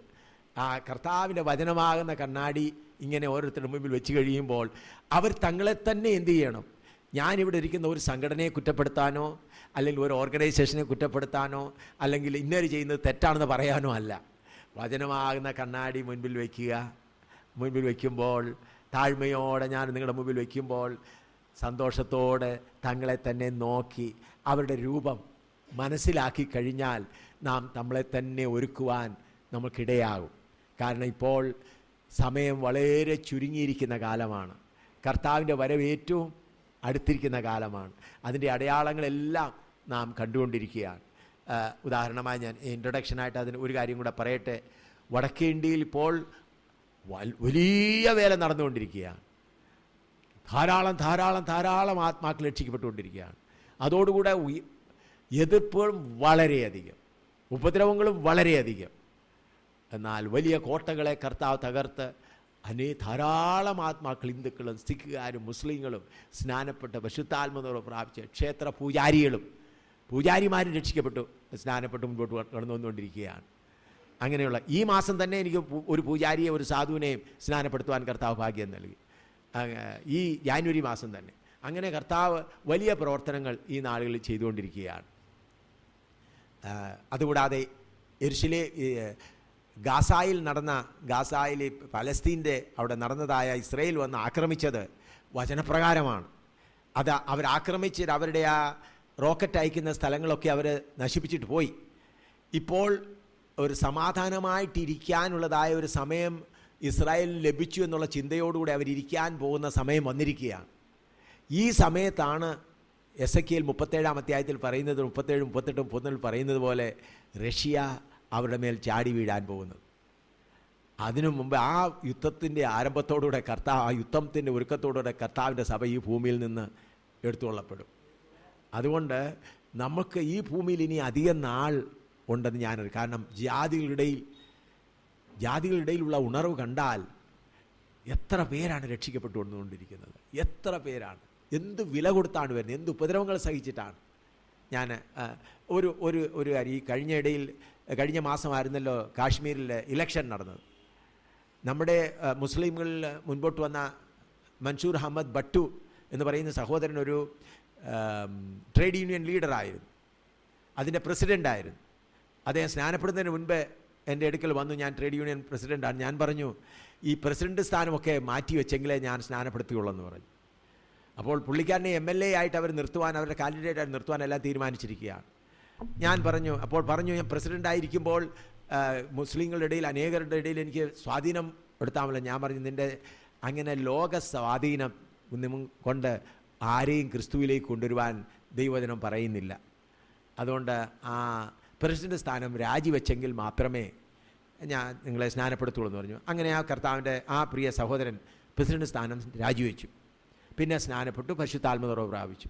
ഇപ്പോൾ ഈ കഴിഞ്ഞ ഇലക്ഷൻ്റെ സമയത്ത് അവരുടെ പാർട്ടികളെല്ലാം കൂടി പുള്ളിക്കാരൻ്റെ വീട്ടിൽ ചെന്ന് 6 ലക്ഷം രൂപ അദ്ദേഹത്തിൻ്റെ ഭാര്യയുടെ മുമ്പിൽ വെച്ച് പറഞ്ഞു, ഞങ്ങളുടെ പാർട്ടിയുടെ ഫണ്ടായി ആദ്യം നിങ്ങളുടെ ഇലക്ഷൻ ചെലവിന് വേണ്ടി 6 ലക്ഷം രൂപ ഇപ്പോൾ തരുന്നു, അത് കഴിഞ്ഞ് ബാക്കിയെല്ലാം ഞങ്ങൾ തന്നുകൊള്ളാം, അതുകൊണ്ട് ഇലക്ഷൻ നിന്നേ വെക്കോളൂ എന്ന് പറഞ്ഞു. അദ്ദേഹം എനിക്ക് ഫോൺ ചെയ്തു, ഇതുപോലെ എല്ലാവരും കൂടി എന്നെ നിർബന്ധിക്കും, ഞാൻ ഇലക്ഷൻ നിന്നേ വെക്കുള്ളൂ, ഞാൻ നിന്നാൽ തീർച്ചയായിട്ടും ജയിക്കും MLA സ്ഥാനം. ഞാൻ പറഞ്ഞു, യാക്കോബിൻ്റെ ലേഖനം 4:4 വായിച്ചിട്ട് ഞാൻ പറഞ്ഞു, ലോകസ്നേഹി ആകുന്നവൻ ദൈവത്തിൻ്റെ ശത്രുവായി തീരും, അതുകൊണ്ട് നിനക്കിതിലേതാ വേണ്ടത് തീരുമാനിച്ചോളൂ പറഞ്ഞു. പുള്ളിക്കാരൻ ഒരു ദിവസം കഴിഞ്ഞിട്ട് പറഞ്ഞു, എനിക്ക് എൻ്റെ കർത്താവിൻ്റെ പിന്നാലെ പോയാൽ മതി. അതുകൊണ്ട് പുള്ളിക്കാരൻ ഇലക്ഷന് നിൽക്കുന്നത് ഞാൻ പറഞ്ഞു 6 ലക്ഷം രൂപ അവർ കൊടുത്തയച്ചു. അപ്പോൾ പുള്ളിക്കാരൻ്റെ ഭാര്യ മറ്റുള്ളവരുടെ സൈഡിലായി. ഭാര്യയുടെ അവരോട് ചേർന്നും ഈ കഴിഞ്ഞ മാസം 3 പ്രാവശ്യം കഠിനമായി ഉപദ്രവിച്ചു, മരണത്തോളമായി. അദ്ദേഹത്തെ എടുത്തുകൊണ്ട് പോയി, ഭാര്യയുടെ ആ സൈഡിലായി. അപ്പോൾ 3-4 കൂട്ടമായി ഇടിച്ച് എഴുന്നേക്കാൻ പോലും വയ്യ, അങ്ങനത്തെ നിലയിലായി. അപ്പോൾ എനിക്ക് രഹസ്യമായിട്ട് ഫോൺ ചെയ്തു, ഞാൻ ഇതുപോലെ ഇങ്ങനെ ആയിരിക്കുകയാണ്, എൻ്റെ ഭാര്യയും അവരുടെ സൈഡാണ്. ഞങ്ങൾ പ്രാർത്ഥിച്ചുകൊണ്ടിരുന്നു. കർത്താവിന് സ്തോത്രം. ഞാനിങ്ങോട്ട് വരുന്നതിന് കുറച്ച് മുൻപേ, ഇങ്ങോട്ട് യാത്ര തിരിക്കാൻ മുൻപായി ആ ഭാര്യയോട് ടെലിഫോണിൽ ഞാൻ സംസാരിച്ചു. ആ ഭാര്യയും വന്നു, ഭാര്യയും ഭർത്താവും കൂടെ ജമ്മുവിൽ വന്ന് എന്നെ കണ്ടു. ആ ഭാര്യ കർത്താവിനെ രക്ഷിതാവായി സ്വീകരിച്ചു, പരിശുദ്ധാത്മനിറവും പ്രാപിച്ചു. ഇപ്പോൾ ആ ഭാര്യ, ആ സഹോദരി മുസ്ലിം സഹോദരിയാണ്, പറഞ്ഞു, ഞങ്ങളിനിയും ശ്രീനഗറിൽ മുസ്ലിങ്ങളുടെ സ്ത്രീകളുടെ ഇടയിൽ പ്രവർത്തിപ്പാനായി ആഗ്രഹിക്കുന്നു. അതിനുവേണ്ടി ഞാൻ ഇപ്പോൾ 4 സഹോദരിമാരെ ജമ്മുവിൽ അവന് ഉറുദു പഠിക്കുവാനും അതുകൂടാതെ മുസ്ലിം രീതിയിൽ അവർ ഈ ബുർഖയൊക്കെ ഇട്ടിട്ട് അവരുടെ വീട് താമസിച്ച് പ്രവർത്തിക്കത്തക്കൊണ്ടുള്ള ക്രമീകരണങ്ങൾ ചെയ്തുകൊണ്ടിരിക്കുകയാണ്. ഞാൻ പറയും, എത്ര പെട്ടെന്നാണ് കർത്താവ് പ്രവർത്തിച്ചത്. സ്വന്തം ഭാര്യ തന്നെ അദ്ദേഹത്തെ ഒറ്റിക്കൊടുത്തു. 3 പ്രാവശ്യം ഈ കഴിഞ്ഞ മാസം ഉപദ്രവിച്ചു. എന്നാൽ കർത്താവിൻ്റെ സമയമായി. ഞാൻ ടെലിഫോണിൽ കൂടെ ആ സഹോദരിയോട് സംസാരിച്ചു. വന്ന് 1 പ്രാവശ്യം വന്ന് എന്നെ ഒന്ന് കാണുക, ഭർത്താവുമായിട്ട് 1 പ്രാവശ്യം വാ. എന്നോട് വളരെ കോപമായിട്ട് സംസാരിച്ചു. എന്നാൽ ജമ്മുവിൽ വന്ന് നേരിൽ കൺസോൾ കരഞ്ഞുകൊണ്ട് കർത്താവിനെ രക്ഷിതാവായി സ്വീകരിച്ചു. അതിനുശേഷം 2-3 ദിവസം പരിശുദ്ധാത്മ നിറവും പ്രാപിപ്പാനിടയായി. സ്നാനപ്പെടുത്തും. വളരെയധികം തണുപ്പായതുകൊണ്ട് ഞാൻ പറഞ്ഞു, ഞാൻ കേരളത്തിൽ പോയിട്ട് മടങ്ങി വന്നിട്ട് സ്നാനപ്പെടുത്താമെന്ന് പറഞ്ഞു മടങ്ങി വരുവാനിടയായി. ഞാൻ പറഞ്ഞത്, അനേകായിരങ്ങൾ കർത്താവ് രക്ഷിക്കുന്നു. ഇപ്പം ഞങ്ങളുടെ മധ്യത്തിലൊരു സഹോദരിയുണ്ട്, ഇവിടെ ഇരിപ്പുണ്ട്, കഞ്ചൻ എന്ന് പറഞ്ഞ ടീമിലുള്ള സഹോദരിയാണ്. കഴിഞ്ഞ മാസം ബീഹാറിൽ ഒരു വലിയ ക്ഷേത്രത്തിൽ നിന്നുകൊണ്ട് 4 പ്രാവശ്യം ആ ക്ഷേത്രത്തിൻ്റെ മൈക്കിൽ കൂടെ പ്രസംഗിച്ചു. ഞാൻ അവിടെ പോയി യോഗം നടത്തിയിട്ട് പോന്നു. ടീം സഹോദരിമാരുടെ ടീമിനെ അവിടെ വിട്ടിട്ട് പോന്നു. അപ്പോൾ അവരുടെ ഇടയിൽ പോയി സുവിശേഷം അറിയിച്ചു. പൂജാരിയോട്, അവിടുത്തെ ക്ഷേത്രത്തിലെ മലയാളത്തിൽ പൂജാരി എന്നാണോ പറയുന്നത്, പൂജാരിയോട് സുവിശേഷം പറഞ്ഞു. എനിക്ക് ടെലിഫോൺ അയച്ചു. പറഞ്ഞു, പൂജാരിയുടെ ഹൃദയം ദൈവം തുറന്നു. അത് കഴിഞ്ഞ് അവിടുത്തെ വലിയ ക്ഷേത്രമാണ്, വലിയ ഉയരത്തിൽ കെട്ടിയിരിക്കുന്ന, അതിൻ്റെ പുറത്ത് 4 വശത്തോട്ടും മൈക്ക് വെച്ചിട്ടുണ്ട്. ആ പൂജാരി കർത്താവിനെ രക്ഷിതാവായി സ്വീകരിച്ച ശേഷം പറഞ്ഞു, വേദവസ്തു എടുത്തു എന്ന് പറഞ്ഞു, നിങ്ങൾ ഞങ്ങളുടെ ജനത്തോട് പറയാൻ പറഞ്ഞു. അപ്പോൾ എന്നോട് പ്രിയ സഹോദരി ടെലിഫോൺ ചെയ്ത് ചോദിച്ചു, ഇതെന്തോ വലിയ കുഴപ്പമാണ്. ഞാൻ പറഞ്ഞു, ദൈവത്തിൻ്റെ, ഞാൻ ജമ്മുവിലാണ്, അവർ ബീഹാറിൽ കിഷൻഗഞ്ച് എന്ന് പറയുന്ന സ്ഥലത്ത്. ഞാൻ പറഞ്ഞു, കർത്താവിൻ്റെ ദൂതന്മാർ നിങ്ങൾക്ക് ചുറ്റിനും കാവലുണ്ടായിരിക്കും, ഭയപ്പെടാതെ പ്രസംഗിച്ചോളാൻ പറഞ്ഞു. ആദ്യത്തെ ദിവസം പ്രസംഗിച്ചു, 2ാമത്തെ ദിവസം പ്രസംഗിച്ചു, പിന്നെ 3ാമത്തെ ദിവസം പറഞ്ഞു, 4ാമത്തെ ദിവസവും പ്രസംഗിച്ചു. ഇപ്പോൾ മറ്റുള്ള ക്ഷേത്രങ്ങളിലേക്ക് ചില വിളിച്ചുകൊണ്ടിരിക്കുകയാണ്. ഇത് RSSകാരും ശിവസേനക്കാരും മുസ്ലിം എല്ലാം കൊല്ലാൻ കാത്തിരിക്കുന്ന സമയത്ത് ഇതാണ് നടക്കുന്നത്. അതേസമയത്ത് ജമ്മുവിൽ കഴിഞ്ഞ മാസം എന്നെ അവിടെ ക്ഷേത്രത്തിലുള്ള ചിലർ രക്ഷിക്കപ്പെട്ടു വന്നതിനാൽ എന്നെ കൊന്ന എൻ്റെ രക്തം കാളിദേവിക്ക് കൊടുത്തിട്ടേ ആഹാരം കഴിക്കുമെന്ന് പറഞ്ഞവർ വളരെ കാത്തിരുന്നു. എന്നിട്ടും അവരുടെ ആഗ്രഹം നടന്നില്ല. ഒരു സ്ഥലത്ത് വലിയ എതിർപ്പ് നടക്കുന്നു, അതേ സമയത്ത് മറുസ്ഥലത്ത് കൂട്ടം കൂട്ടമായി ആത്മാക്കൾ രക്ഷിക്കപ്പെട്ടുകൊണ്ടിരിക്കുന്നു. ഞാനൊരു കഥയല്ല പറയുന്നത്, ഞങ്ങൾ സംഭവിച്ചുകൊണ്ടിരിക്കുന്നത്. ഇത് കേൾക്കുമ്പോൾ കാട്ടുപുറാക്കൾ കൂട്ടമായി കടന്നു വന്നുകൊണ്ടിരിക്കുകയാണ്. യെരുശലേമിൽ, ഗാസ സ്ട്രിപ്പിൽ, പാലസ്തീനിൽ അങ്ങനെ നടക്കുന്നു. അതുകൊണ്ട് പ്രിയ ദൈവജനമേ, ഞാൻ ഇത്രയും പറഞ്ഞത് മുഖവരയായി പറഞ്ഞത്, നമുക്ക് കുറച്ച് കാലം മാത്രമേ ഉള്ളൂ. കർത്താവിൻ്റെ വരവിന് വേണ്ടി നമ്മളെ ഏൽപ്പിച്ച വേല വചനപ്രകാരം, പ്ലാൻ പ്രകാരം ചെയ്തു തീർക്കുക. അപ്പോൾ മാത്രമേ നമുക്ക് ദൈവസന്നിധിയിൽ നിന്നുകൊണ്ട് എൻ്റെ ഓട്ടമോടി എന്നെ ഏൽപ്പിച്ച വേല ഞാൻ ചെയ്തു തീർത്തു എന്ന് നമുക്ക് പ്രത്യാശയോടെ പറയുവാൻ കഴിയും. അതുകൊണ്ട് തമ്മിൽ സ്നേഹിക്കണം. ഞാൻ പറഞ്ഞല്ലോ, ഈ പ്രാവശ്യത്തെ ഒടുവിലായി വന്ന കർത്താവിൻ്റെ ദാസന്മാർക്കും ദാസിമാർക്കും വേണ്ടി പറയുന്നു. ഈ പ്രാവശ്യം കർത്താവ് എന്നെ നിങ്ങളെ പഠിപ്പിക്കുവാനായി നിങ്ങളോട് ആലോചന പറയാൻ തന്നത് യോഹന്നാൻ്റെ സുവിശേഷം 13:35 അത് നിങ്ങൾ തമ്മിൽ സ്നേഹമുണ്ടെങ്കിൽ നിങ്ങൾ എൻ്റെ ശിഷ്യന്മാരെന്ന് എല്ലാവരും അറിയും.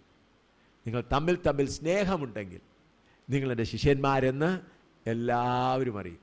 നിങ്ങൾ നടത്തുന്ന അത്ഭുതങ്ങൾ കൊണ്ട് എൻ്റെ ശിഷ്യന്മാരാകുമെന്നല്ല കർത്താവ് പറഞ്ഞത്. നിങ്ങളുടെ സ്നേഹം, തമ്മിലുള്ള സ്നേഹം കാണുമ്പോൾ എല്ലാവരും മനസ്സിലാക്കും ഇവരെൻ്റെ ശിഷ്യന്മാരാണ്. അപ്പം അതിനുവേണ്ടി നാം ഇൻട്രഡക്ഷനായി രാവിലെ അല്പം ചിന്തിച്ചു. ഇനി ഗോഡ്സ് പ്ലാൻ, ദൈവത്തിൻ്റെ പ്ലാൻ എന്താണെന്ന് നമുക്കൊന്ന് ചിന്തിക്കാം.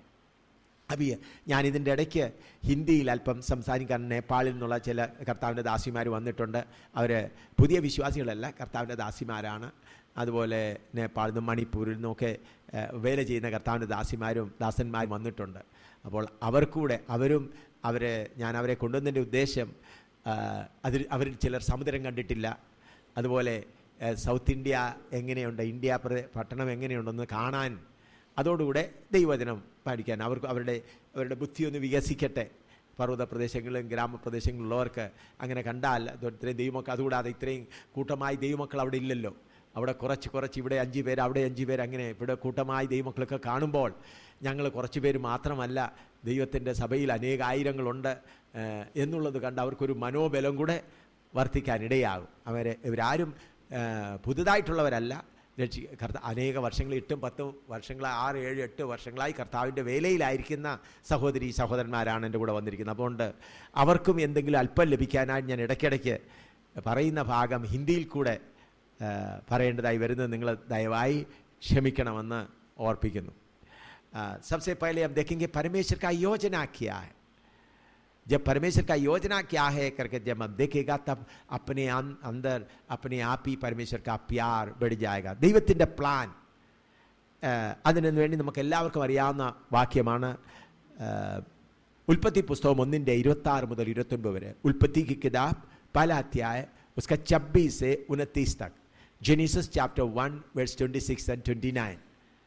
മലയാളത്തിൽ മാത്രം വായിച്ചാട്ട്,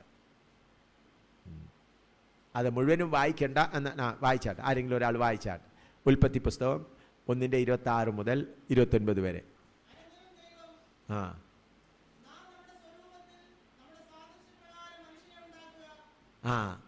അത്രയും വായിച്ചാൽ മതി. പ്രാർത്ഥിക്കാം. കർത്താവേ, ഞങ്ങൾ വീണ്ടും നിൻ്റെ സന്നിധിയിൽ കൂടിയിരിക്കുന്നു. നിൻ്റെ വചനം ഞങ്ങളെ പഠിപ്പിക്കണമേ. പരിശുദ്ധാത്മാവാകുന്ന ദൈവമേ, നീയാണ് ഞങ്ങളുടെ അധ്യാപകൻ. ഞങ്ങൾ നിൻ്റെ സന്നിധിയിൽ കാത്തിരിക്കുന്നു. നീ ഞങ്ങളോട് സംസാരിക്കണമേ. ഞങ്ങളുടെ ഹൃദയങ്ങളെ തൊട്ട് നിൻ്റെ ശബ്ദം ഞങ്ങളുടെ ഉള്ളിലേക്ക് കടന്നു പോകുവാൻ, ഞങ്ങളെ തന്നെ മനസ്സിലാക്കുവാൻ ദൈവാത്മാവേ ഞങ്ങളെ സഹായിക്കണമേ. യേശുവിൻ്റെ വലിയ നാമത്തിൽ തന്നെ. ഞാൻ ഇതിനു മുൻപ് നിങ്ങളോട് പറഞ്ഞിട്ടുണ്ട്, ദൈവത്തിൻ്റെ പ്ലാൻ അഥവാ ദൈവത്തിൻ്റെ പ്രോഗ്രാം ഇതുവരെ തുടങ്ങിയിട്ടില്ല. ദൈവത്തിൻ്റെ പ്രോഗ്രാം തുടങ്ങുന്നത് പുതിയ ഭൂമിയിലും പുതിയ ആകാശത്തിലുമാണ്. പുതിയ ഭൂമിയിലും പുതിയ ആകാശത്തിലും പുതിയ യെരൂശലേം സ്വർഗത്തിൽ നിന്ന് ഇറങ്ങി വന്ന് യഹോവയായ ദൈവം നമ്മളോടുകൂടെ വസിക്കുന്ന ആ ദിവസം മുതലാണ് ദൈവത്തിൻ്റെ പ്രോഗ്രാം ആരംഭിക്കുന്നത്. ഇപ്പോഴെല്ലാം ദൈവത്തിൻ്റെ പ്രോഗ്രാമിൻ്റെ ഒരു തയ്യാറെടുപ്പ് മാത്രമാണ്, preparation. The program of the Lord God has not yet started. This is only the preparatory stage. We are just preparing. परमेश्वर का प्रोग्राम अभी तक शुरू नहीं हुआ. परमेश्वर अभी उसके लिए तैयारी कर रहा है. മനസ്സിലാക്കുവാനായി ഉദാഹരണമായി ഈ കെട്ടിടം ഇവിടെ പണിയുന്ന, ഇവിടെ അസംബ്ലീസ് ഓഫ് ഗോഡ് ദൈവസഭയുടെ വകയായി ഈ കെട്ടിടം പണിയുന്നു. ഞാൻ നിങ്ങളെ മനസ്സിലാക്കുവാനായി ഇങ്ങനെ പറയുകയാണ്. ഈ കെട്ടിടം പണിയുന്നതിന് മുൻപ് നിങ്ങളുടെ ഭാവനയും നിങ്ങൾക്ക് ഓർക്കാം.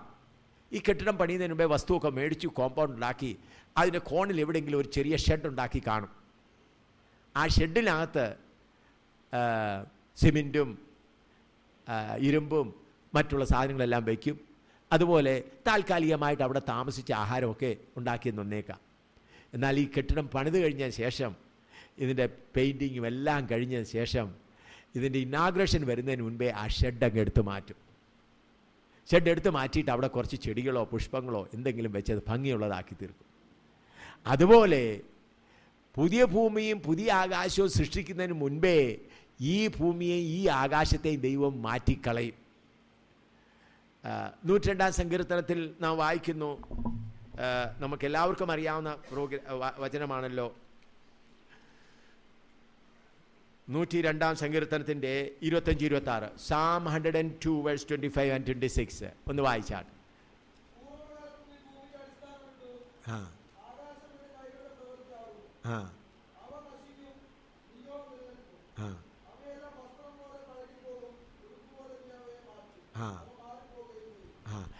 ഈ ഭൂമിയെ, ഇന്ന് നാം കാണുന്ന ഭൂമിയെ ആകാശത്തെയും എല്ലാം ഒരു പഴയ വസ്ത്രം പോലെ കർത്താവ് മാറ്റിക്കളയാൻ പോകുകയാണ്.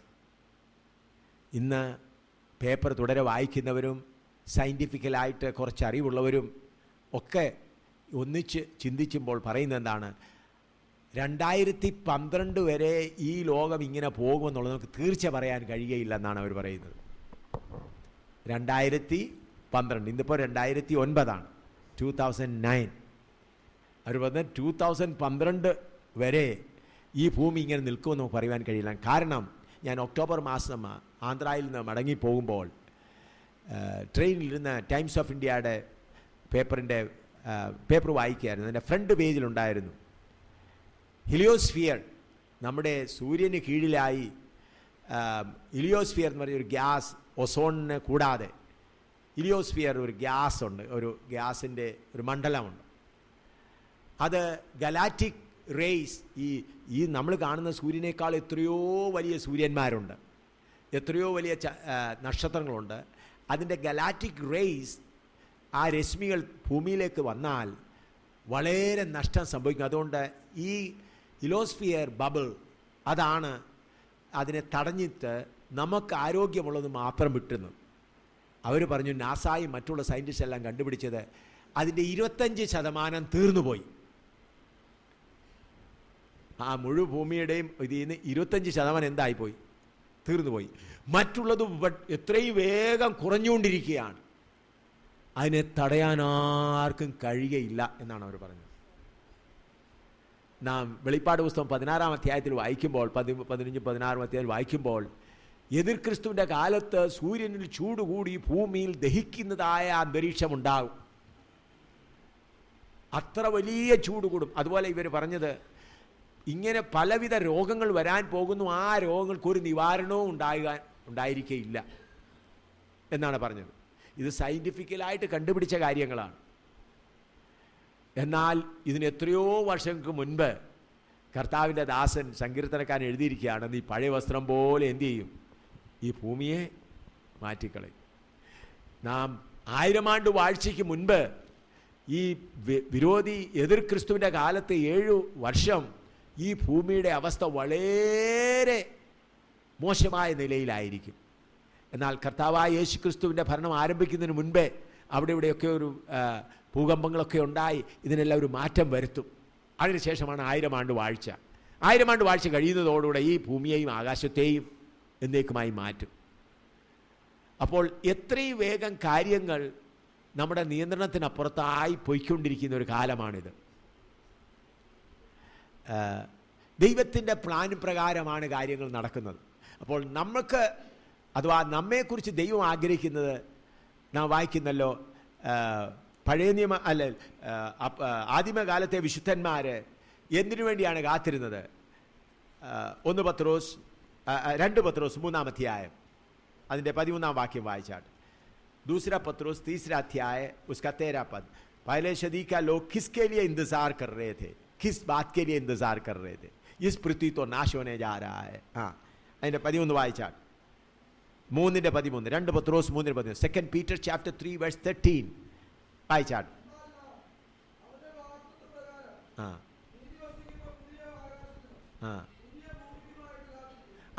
നാം ഏകദേശം 2000 വർഷങ്ങൾക്ക് മുൻപേ ദൈവമക്കൾ എന്തിനു വേണ്ടിയാണ് കാത്തിരിക്കുന്നത്?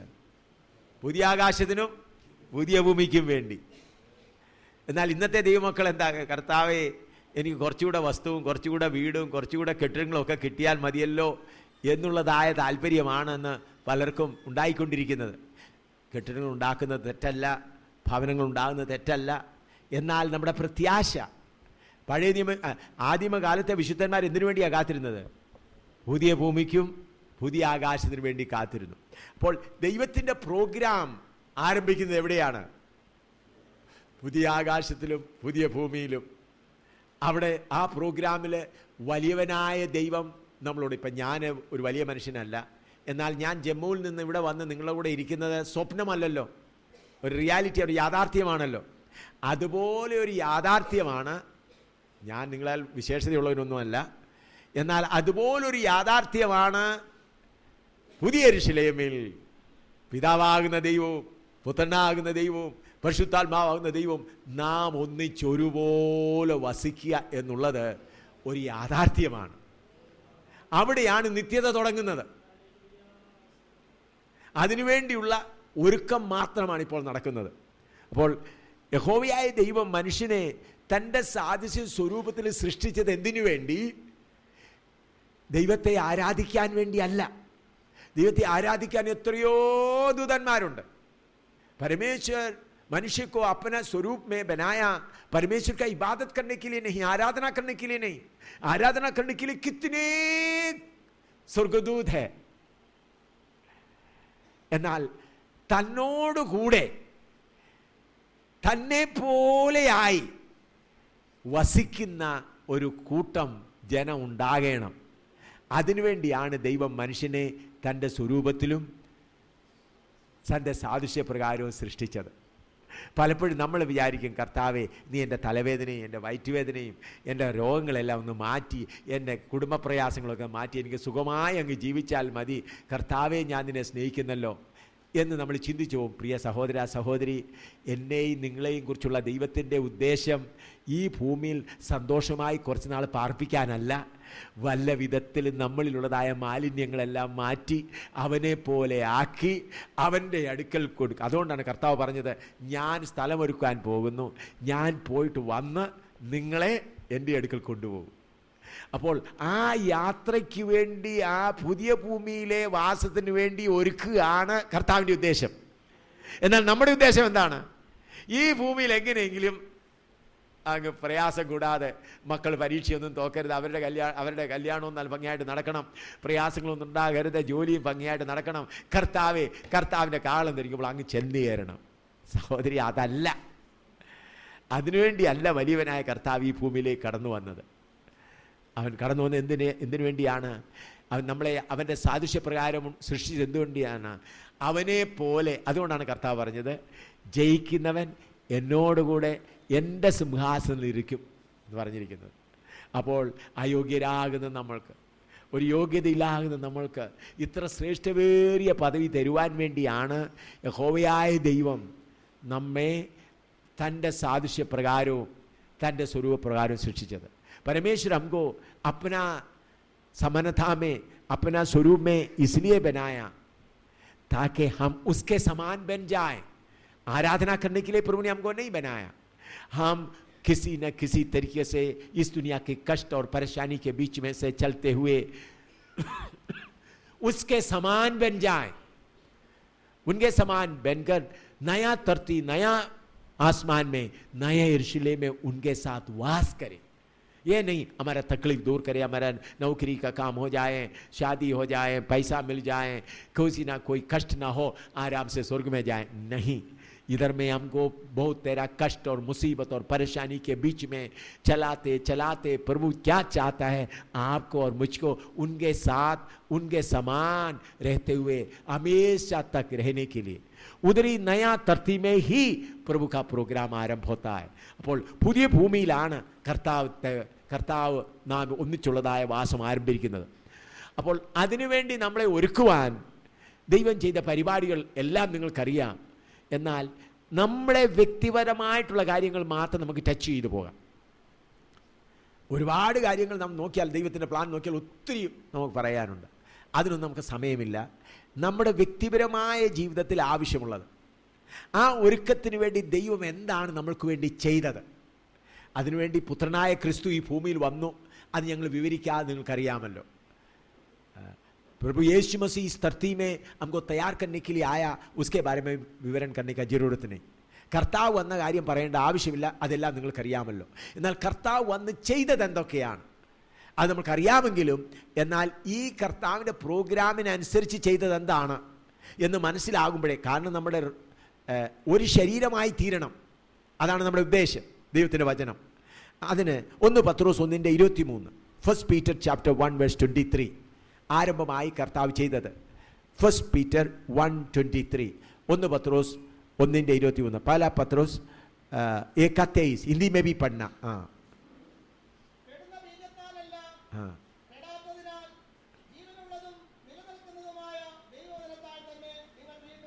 हाँ, हिंदी में पढ़ो.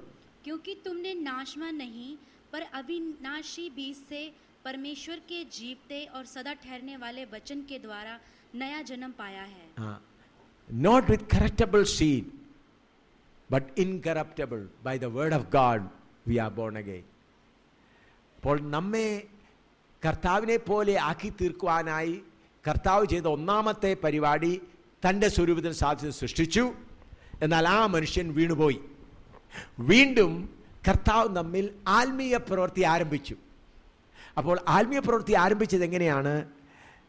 തൻ്റേതായ ബീജത്തിൽ കൂടെ നാം ജനിക്കപ്പെടുവാൻ, ദൈവത്തിൻ്റെ ഭവനത്തിൽ ജനിക്കപ്പെടുവാനുള്ള ഭാഗ്യം നമുക്ക് കർത്താവ് നൽകി.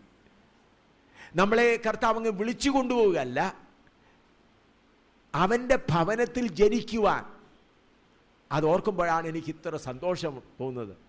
കർത്താവ് ദയ തോന്നി എന്നെ അങ്ങ് വിളിച്ചുകൊണ്ട് പോവുകയല്ല, യഹോവയായ ദൈവത്തിൻ്റെ ഭവനത്തിൽ ജനിക്കുവാൻ അവൻ നമുക്ക് ഭാഗ്യം നൽകി. അത് ജനിച്ചത് എങ്ങനെയാണ്? അവൻ്റെ ബീജത്താൽ, വചനമാകുന്ന ബീജത്താൽ. അപ്പോൾ യഹോവയായ ദൈവം നമ്മൾക്ക് വേണ്ടി ചെയ്തത് പലപ്പോഴും നാം ഓർക്കാതെ ഇരിക്കുന്നു. നമ്മുടെ പാപങ്ങൾ ക്ഷമിച്ചത് മാത്രമല്ല, നമ്മുടെ രോഗങ്ങൾ മാറ്റിയത് മാത്രമല്ല, ആ ദൈവത്തിൻ്റെ ഭവനത്തിൽ അവൻ്റെ ബീജത്തിൽ കൂടെ ജനിക്കുവാൻ നമ്മൾക്ക് ഭാഗ്യം ലഭിച്ചു. परमेश्वर के घर में हम ऐसा चलकर नहीं आया, हम गरीब है नहीं. परमेश्वर अपना वचन के बीज के द्वारा उनके घर में पैदा होने का सौभाग्य दे दिया. प्रभु ने ऐसा हमको अपना घर में लेकर नहीं आया हम गरीब है समझकर, बल्कि जन्म से उनके घर में, परमेश्वर के घर में जन्म लेने के लिए. ദൈവമക്കൾ എപ്പോഴും മനസ്സിലാക്കേണ്ടത്, ഞാൻ സാത്താനെ പേടിച്ച് ജീവിക്കേണ്ട ആവശ്യമില്ല. ഇന്ന് അനേകർക്കും സാത്താനെ വലിയ പേടിയാണ്. പ്രിയമുള്ളവരെ, നമ്മളെപ്പോലെ വെൽ സെക്യൂർഡ് ആരും ഈ ഭൂമിയിലില്ല. ജമ്മു കാശ്മീരിൽ എനിക്ക് 15 ലക്ഷം പറഞ്ഞിട്ട് എൻ്റെ തലയ്ക്ക് വേണ്ടി പറഞ്ഞിട്ട് എത്ര വർഷങ്ങളായി. ഇപ്പം അത് കഴിഞ്ഞ് 10 ലക്ഷം വേറെടുത്ത് പറയുന്നു. എൻ്റെ കൈക്കും കാലിനും 5-5 ലക്ഷം പറയുന്നു. ഇന്ന് ഞാൻ ഒരു ബോഡി ഗാർഡും കൂടാതെ എല്ലാ സ്ഥലത്തും യാത്ര ചെയ്ത് കർത്താവിനെ ശുശ്രൂഷിച്ചുകൊണ്ടിരിക്കുന്നു. കാരണം ഞാൻ വിചാരിക്കുന്നു പ്രസിഡന്റ് ഒബാമയുടെ സെക്യൂരിറ്റിയെക്കാളും എൻ്റെ സെക്യൂരിറ്റി വലുതാണ്. ഞാൻ അങ്ങനെ തന്നെയാണ് വിചാരിച്ച് നടക്കുന്നത്. ചൈനയിലായിരുന്നാലും ഫിലിപ്പീൻസിലായിരുന്നാലും എന്നെ 3 പ്രാവശ്യം ചൈനയിൽ അറസ്റ്റ് ചെയ്തു. എന്നിട്ടും ജയിലിൽ പോകാൻ ദൈവം അനുവദിക്കാതെ എന്നെ അവർ നാട്ടിൽ കടത്തിവിടുവാനിടയായി. അതുകൊണ്ട് ഞാൻ പൂർണ്ണമായി വിശ്വസിക്കുന്നു, ഇന്ത്യൻ പ്രധാനമന്ത്രിയുടെയോ അല്ലെ പ്രസിഡന്റിയോ സെക്യൂരിറ്റിയേക്കാൾ വലിയ സെക്യൂരിറ്റിയാണ് ഒബാമ അല്ലെങ്കിൽ പ്രസിഡന്റ് ഓഫ് അമേരിക്ക, അല്ലെങ്കിൽ അദ്ദേഹത്തിൻ്റെ സെക്യൂരിറ്റിയെക്കാളും ഫുൾ പ്രൂഫ്, ഒരു തെറ്റും കൂടാതെ കാക്കുന്ന സെക്യൂരിറ്റിയാണ് എനിക്കുള്ളത്.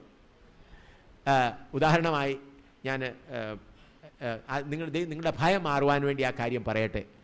ഈ കഴിഞ്ഞ മാസം ജമ്മുവിലെ തലാബ്തിലോ എന്ന് പറയുന്ന സ്ഥലത്ത് കർത്താവിൻ്റെ പ്രവർത്തനം, ഞങ്ങൾ താമസിക്കുന്നതിന് അവിടെ ഒരു 2-3 കിലോമീറ്റർ 3 കിലോമീറ്റർ ദൂരെയുണ്ട്. അവിടെ വലിയൊരു ക്ഷേത്രമൊക്കെയുണ്ട്. അവിടെ ഒരുപാട്, അപ്പോൾ ആ ക്ഷേത്രത്തിൻ്റെ ആ ചുറ്റുപാട് ഞങ്ങളിങ്ങനെ നടന്ന് പ്രാർത്ഥിക്കാറുണ്ട്. നിങ്ങൾ ധൈര്യത്തിന് വേണ്ടി പെട്ടെന്ന് പറയുകയാണ്. അപ്പോൾ അവിടെ ചിലർ രക്ഷയിലേക്ക് വന്നു. അപ്പോൾ ആ ക്ഷേത്രത്തിൽ പ്രവചിച്ചുകൊണ്ടിരുന്ന ഒരു സഹോദരിയുണ്ട്. ഒരു നല്ല പഠിപ്പുള്ള ഒരു സഹോദരിയാണ്, ബ്യൂട്ടി പാർലറൊക്കെ നടത്തുന്നതാണ്. ആ സഹോദരി മേൽ ഒരു ദൈവം വരും, ഒരാത്മാവ് വരും, ഒരമ്മ, അവിടുത്തെ കാളിയമ്മ പോലെ ഒരു അമ്മ വരും. അപ്പോൾ ആ സഹോദരിയുടെ അടുക്കൽ ആളുകൾ, വലിയ പൊളിറ്റിക്കൽ ലീഡേഴ്സും മറ്റുള്ളവരെല്ലാം ചെന്ന് ക്യൂ ലൈനിൽ നിൽക്കും. അവർ ചോദിക്കുന്നു, അവരുടെ മേൽ ആ ദൈവം വന്നു കഴിഞ്ഞാൽ ചൊവ്വാഴ്ചയും വെള്ളിയാഴ്ചയും എല്ലാ റെഗുലറായിട്ട് വരും. അവർ ചുവന്ന തുണിയൊക്കെ ഇട്ട് അങ്ങനെ ഇരിക്കുമ്പോൾ നല്ല പഠിപ്പുള്ളൊരു സഹോദരിയാണ്. അവരെ പ്രവചിക്കും, ഇന്നതാണ്, അപ്പം നിൻ്റെ പണം ഇവിടെ പോയി, നിൻ്റെ ഇത് നടക്കും, അത് നടക്കും, എല്ലാം. അപ്പം അങ്ങനെ ആ ക്ഷേത്രത്തിന് വലിയ പേര് എടുത്തുകൊണ്ടിരുന്നതാണ്. ആ സഹോദരിയുടെ അടുത്തൊരു ബന്ധുക്കാർ ഞങ്ങളുടെ അടുക്കൽ വന്ന് പ്രാർത്ഥിക്കാനായിട്ട് വന്നപ്പോൾ, ഞങ്ങൾ എന്തുവാ പ്രാർത്ഥിക്കുന്നത് അറിയാൻ ഞാൻ താമസിക്കുന്ന വാടക വീട്ടിൽ, ഞങ്ങൾ ജമ്മുവിൽ വാടക വീട്ടിൽ താമസിക്കുന്നു, അവിടേക്ക് വന്നു. അപ്പോൾ ആ സഹോദരിയോട് വന്ന 2-3 പേർക്ക് വേണ്ടി പ്രാർത്ഥിച്ചു. അപ്പോൾ പ്രാർത്ഥിച്ചപ്പോൾ ആ സഹോദരി പറഞ്ഞു, എനിക്ക് തലവേദന ഉണ്ടാകുന്നു, എനിക്ക് വേണ്ടി ഒന്ന് പ്രാർത്ഥിക്കാൻ പറഞ്ഞു. അപ്പോൾ ഞാൻ ആ സഹോദരിയുടെ തലയിൽ കൈവച്ചപ്പോഴത്തേക്ക് ആ സഹോദരിയുള്ളതായ ദുഷ്ടാത്മാവ് വെളിപ്പെട്ടു. അങ്ങനെ ഓരോന്നായി 12 ദുഷ്ടാത്മാക്കളെ ഇറക്കി വിട്ടു ആ സഹോദരിയിലുണ്ടായിരുന്നു. അപ്പോൾ ആ സഹോദരി ആ ക്ഷേത്രത്തിൽ പ്രധാനമായിട്ടല്ല വരുമാനം ഇതായിട്ടിരുന്ന നല്ല ഇതാണ്. അപ്പോൾ ആ സഹോദരി ക്ഷേത്രത്തിൽ പോകാതായി, രക്ഷിക്കപ്പെട്ടു, സ്നാനപ്പെട്ടു, പശുത്താത്മറവ് പ്രാപിച്ചു, ബഹളമായി. അപ്പോൾ അവരുടെ സ്വന്തക്കാർ ആ ക്ഷേത്രം നടത്തിപ്പുകാർ. അപ്പോൾ അവരെ അങ്ങനെ കൊണ്ടാൽ പിന്നെ അവരൊരുപാട് ഭൂതങ്ങളെയും ദുഷ്ടാത്മാക്കളെയും മന്ത്രം ചെയ്ത് അയക്കാൻ തുടങ്ങി. അപ്പോൾ ഞാനൊരു ദിവസം, അപ്പോൾ ഇവരെ പലരെ വന്ന് ശല്യം ചെയ്യുന്ന, ഇവർ പുതിയ വിശ്വാസികളാണ്, ശല്യം ചെയ്യുന്നത് പോലെ തോന്നിയപ്പോൾ ഞാൻ അവിടെ പോയി. രാത്രി 11 മണിക്ക് ആ ക്ഷേത്രത്തിൽ പോയി. അപ്പോൾ പൂജാരി അവിടെ ഉണ്ട്, മറ്റു പലരുണ്ട്. ഞാൻ അവിടെ ഇരുന്നിട്ട് ആ ക്ഷേത്രത്തിനകത്ത് ഇരുന്നിട്ട് കുറച്ച് പറഞ്ഞു, സ്വർഗത്തിലും ഭൂമിയിലും സകല അധികാരവും കർത്താവായ യേശുക്രിസ്തുവിന് നിനക്കിവിടെ വാഴുവാൻ അവകാശമില്ല. അതുകൊണ്ട് സകല ശക്തികളും ഈ ക്ഷേത്രം വിട്ട് പൊയ്ക്കൊള്ളണം. യേശുവിൻ്റെ നാമത്തിൽ ഞാൻ കൽപ്പിക്കുന്നു എന്ന് പറഞ്ഞിട്ട് ഞാനിഞ്ഞ് പോന്നു. അപ്പോൾ ഞാൻ കുറച്ച് വെള്ളം ആ പൂജാരിയോട് തന്നെ ഒരു ഗ്ലാസ്സിനകത്ത് കുറച്ച് വെള്ളം തരാൻ പറഞ്ഞു. ആ വെള്ളം തന്നിട്ട് ഞാൻ ആ വെള്ളം, അപ്പോൾ 10-20 വിഗ്രഹങ്ങൾ അവിടെ ഉണ്ട്, വലിയ ക്ഷേത്രമാണ്. അപ്പോൾ അവിടെ ഈ വെള്ളം, ഈ സാധാരണ ദൈവങ്ങൾക്ക് ഈ വെള്ളം കൊടുക്കുക എന്നൊരു പരിപാടിയുണ്ട്. ഞാൻ അവിടെ ചെന്നിട്ട് എന്ത് ചെയ്തു, പ്രാർത്ഥിച്ചുകൊണ്ട് ഈ വെള്ളത്തെ ഓരോരുത്തടുത്താണ് ഇങ്ങനെ തളിച്ചടിച്ച് ഇങ്ങനെ പോകുന്നത്. അപ്പോൾ പൂജാരി നോക്കി നിൽപ്പുണ്ട്, 10-12 പേരും അവിടെ നോക്കി നിൽപ്പുണ്ട്. അത് കഴിഞ്ഞ് ഞാൻ പോകുന്നതിൻ്റെ 2 മണിക്കൂർ കഴിഞ്ഞപ്പം ദൈവം എവിടെയോ വെളിപ്പെട്ടു. അവരുടെ പൂജാരിയുടെ വീട്ടിൽ ക്ഷേത്രത്തിൽ നിന്നെല്ലാം ഞങ്ങളെ പുറത്താക്കിയിരിക്കുകയാണ്. അവിടെ എല്ലാം യേശുവിൻ്റെ രക്തം തളിച്ചിരിക്കുകയാണ്. ഞങ്ങൾക്കിനി ക്ഷേത്രത്തിൽ കയറാൻ ഒക്കുകയില്ല. ആ വെള്ളം തളിച്ചവൻ്റെ രക്തം ഞങ്ങൾക്ക് തന്നല്ലാതെ ഞങ്ങളിനി അടങ്ങുകയില്ല. കാളിദേവി പറയുകയാണ്. അപ്പോൾ അതവർ ഘോഷിപ്പിച്ചു. ഘോഷിച്ചിട്ട് പറഞ്ഞു, എന്നെ ശാമുവേലിനെ കൊന്ന്, അപ്പോൾ അവർ വലിയ ധനാട്യന്മാരാണ്, കൊന്നിട്ട് അവൻ്റെ രക്തം ആ ക്ഷേത്രത്തിൽ തളിക്കുക തന്നെ. അതിനെല്ലാവരും വലിയ ആൾക്കൂട്ടങ്ങളൊക്കെ കൂടി 5 ദിവസം അവർ വളരെ അധ്വാനിച്ചു. ഞാൻ പോകുന്നതിന് ചുറ്റുപാടും അവരെ പതിയിരിപ്പുകാരെ ആക്കി. എന്നിട്ട് ഞാൻ എല്ലാ ദിവസവും പോയി ആ വീട്ടിൽ യോഗങ്ങൾ നടത്തി പ്രാർത്ഥന നടത്തി മടങ്ങി വന്നു. ഉള്ളിൽ തളർന്ന് അങ്ങ് ക്ഷീണിച്ചു. ഞാൻ പറഞ്ഞത്, ഈ കഴിഞ്ഞ മാസം നടന്ന ഇത്രയും ഘോരമായ യുദ്ധം, ഇപ്പം അവരിൽ ചിലർ ഇപ്പം കർത്താവിൻ്റെ രക്ഷകമായി സ്വീകരിക്കാൻ മുൻപോട്ട് വന്നിരിക്കുക. ഞങ്ങൾക്കെതിരായിട്ട് നിന്നവർ ചില ഭവനങ്ങൾ കർത്താവിന് വേണ്ടി തുറന്നു കൊടുത്തുകൊണ്ടിരിക്കുകയാണ്. ഞങ്ങൾ അവിടെ പോയി അതിനടുത്ത ക്ഷേത്രത്തിന് അടുത്തൊരു ആരാധന ആരംഭിച്ചു. ഞായറാഴ്ച ക്ഷേത്രത്തിന് അടുത്ത കോമ്പൗണ്ടിൽ അവരുടെ ബന്ധുക്കാരുടെ. ഞാൻ പറഞ്ഞത്, നമ്മളെ പോലെ സുരക്ഷിതമായി കാക്കപ്പെട്ടുന്നവർ ഈ ലോകത്തിൽ ആരുമില്ല. അതുകൊണ്ട് സാത്താനെ പേടിച്ച്, ഈ ദൈവങ്ങളെ പേടിച്ചൊന്നും നമ്മൾ ജീവിക്കേണ്ട ആവശ്യമില്ല. അതുകൊണ്ട് നമ്മുടെ രക്ഷ എന്ന് പറയുന്നത് എത്രമാത്രമാണ്. നമ്മൾ ദൈവത്തിൻ്റെ ഭവനത്തിൽ ജനിക്കപ്പെട്ടവരാണ്. സ്തോത്രം. നമ്മൾ കയറി വന്നവരല്ല. ഈ വഴിയടുക്കിലൊക്കെ നിൽക്കുന്ന പാവപ്പെട്ടവരെ ഭിക്ഷ ചോദിച്ച് അകത്ത് കയറി വന്ന് ദൈവത്തിന് നമ്മളോട് ദയ തോന്നിയെങ്കിലും, ദൈവത്തിന് ദയ തോന്നിയെങ്കിലും നമ്മൾ കർത്താവിൻ്റെ ഭവനത്തിൽ കടന്നു വന്നിരിക്കുന്നത് നിയമപ്രകാരമാണ്. എന്താ നിയമം? അവൻ്റെ വിത്ത് നമ്മുടെ ഉള്ളിൽ വന്നു. Hallelujah, hallelujah. എന്തുകൊണ്ടാണ് ദൂതന്മാർ നമുക്ക് കാവലായി നിൽക്കുന്നത്? എന്തുകൊണ്ടാണ് ദൂതന്മാർ? മത്തായിയുടെ സുവിശേഷം 18:10 വായിച്ചാട്ട്. മത്തായിയുടെ സുവിശേഷം 18:10, മാത്യു ചാപ്റ്റർ 18 വേഴ്സ് 10 വായിച്ചാട്ട്.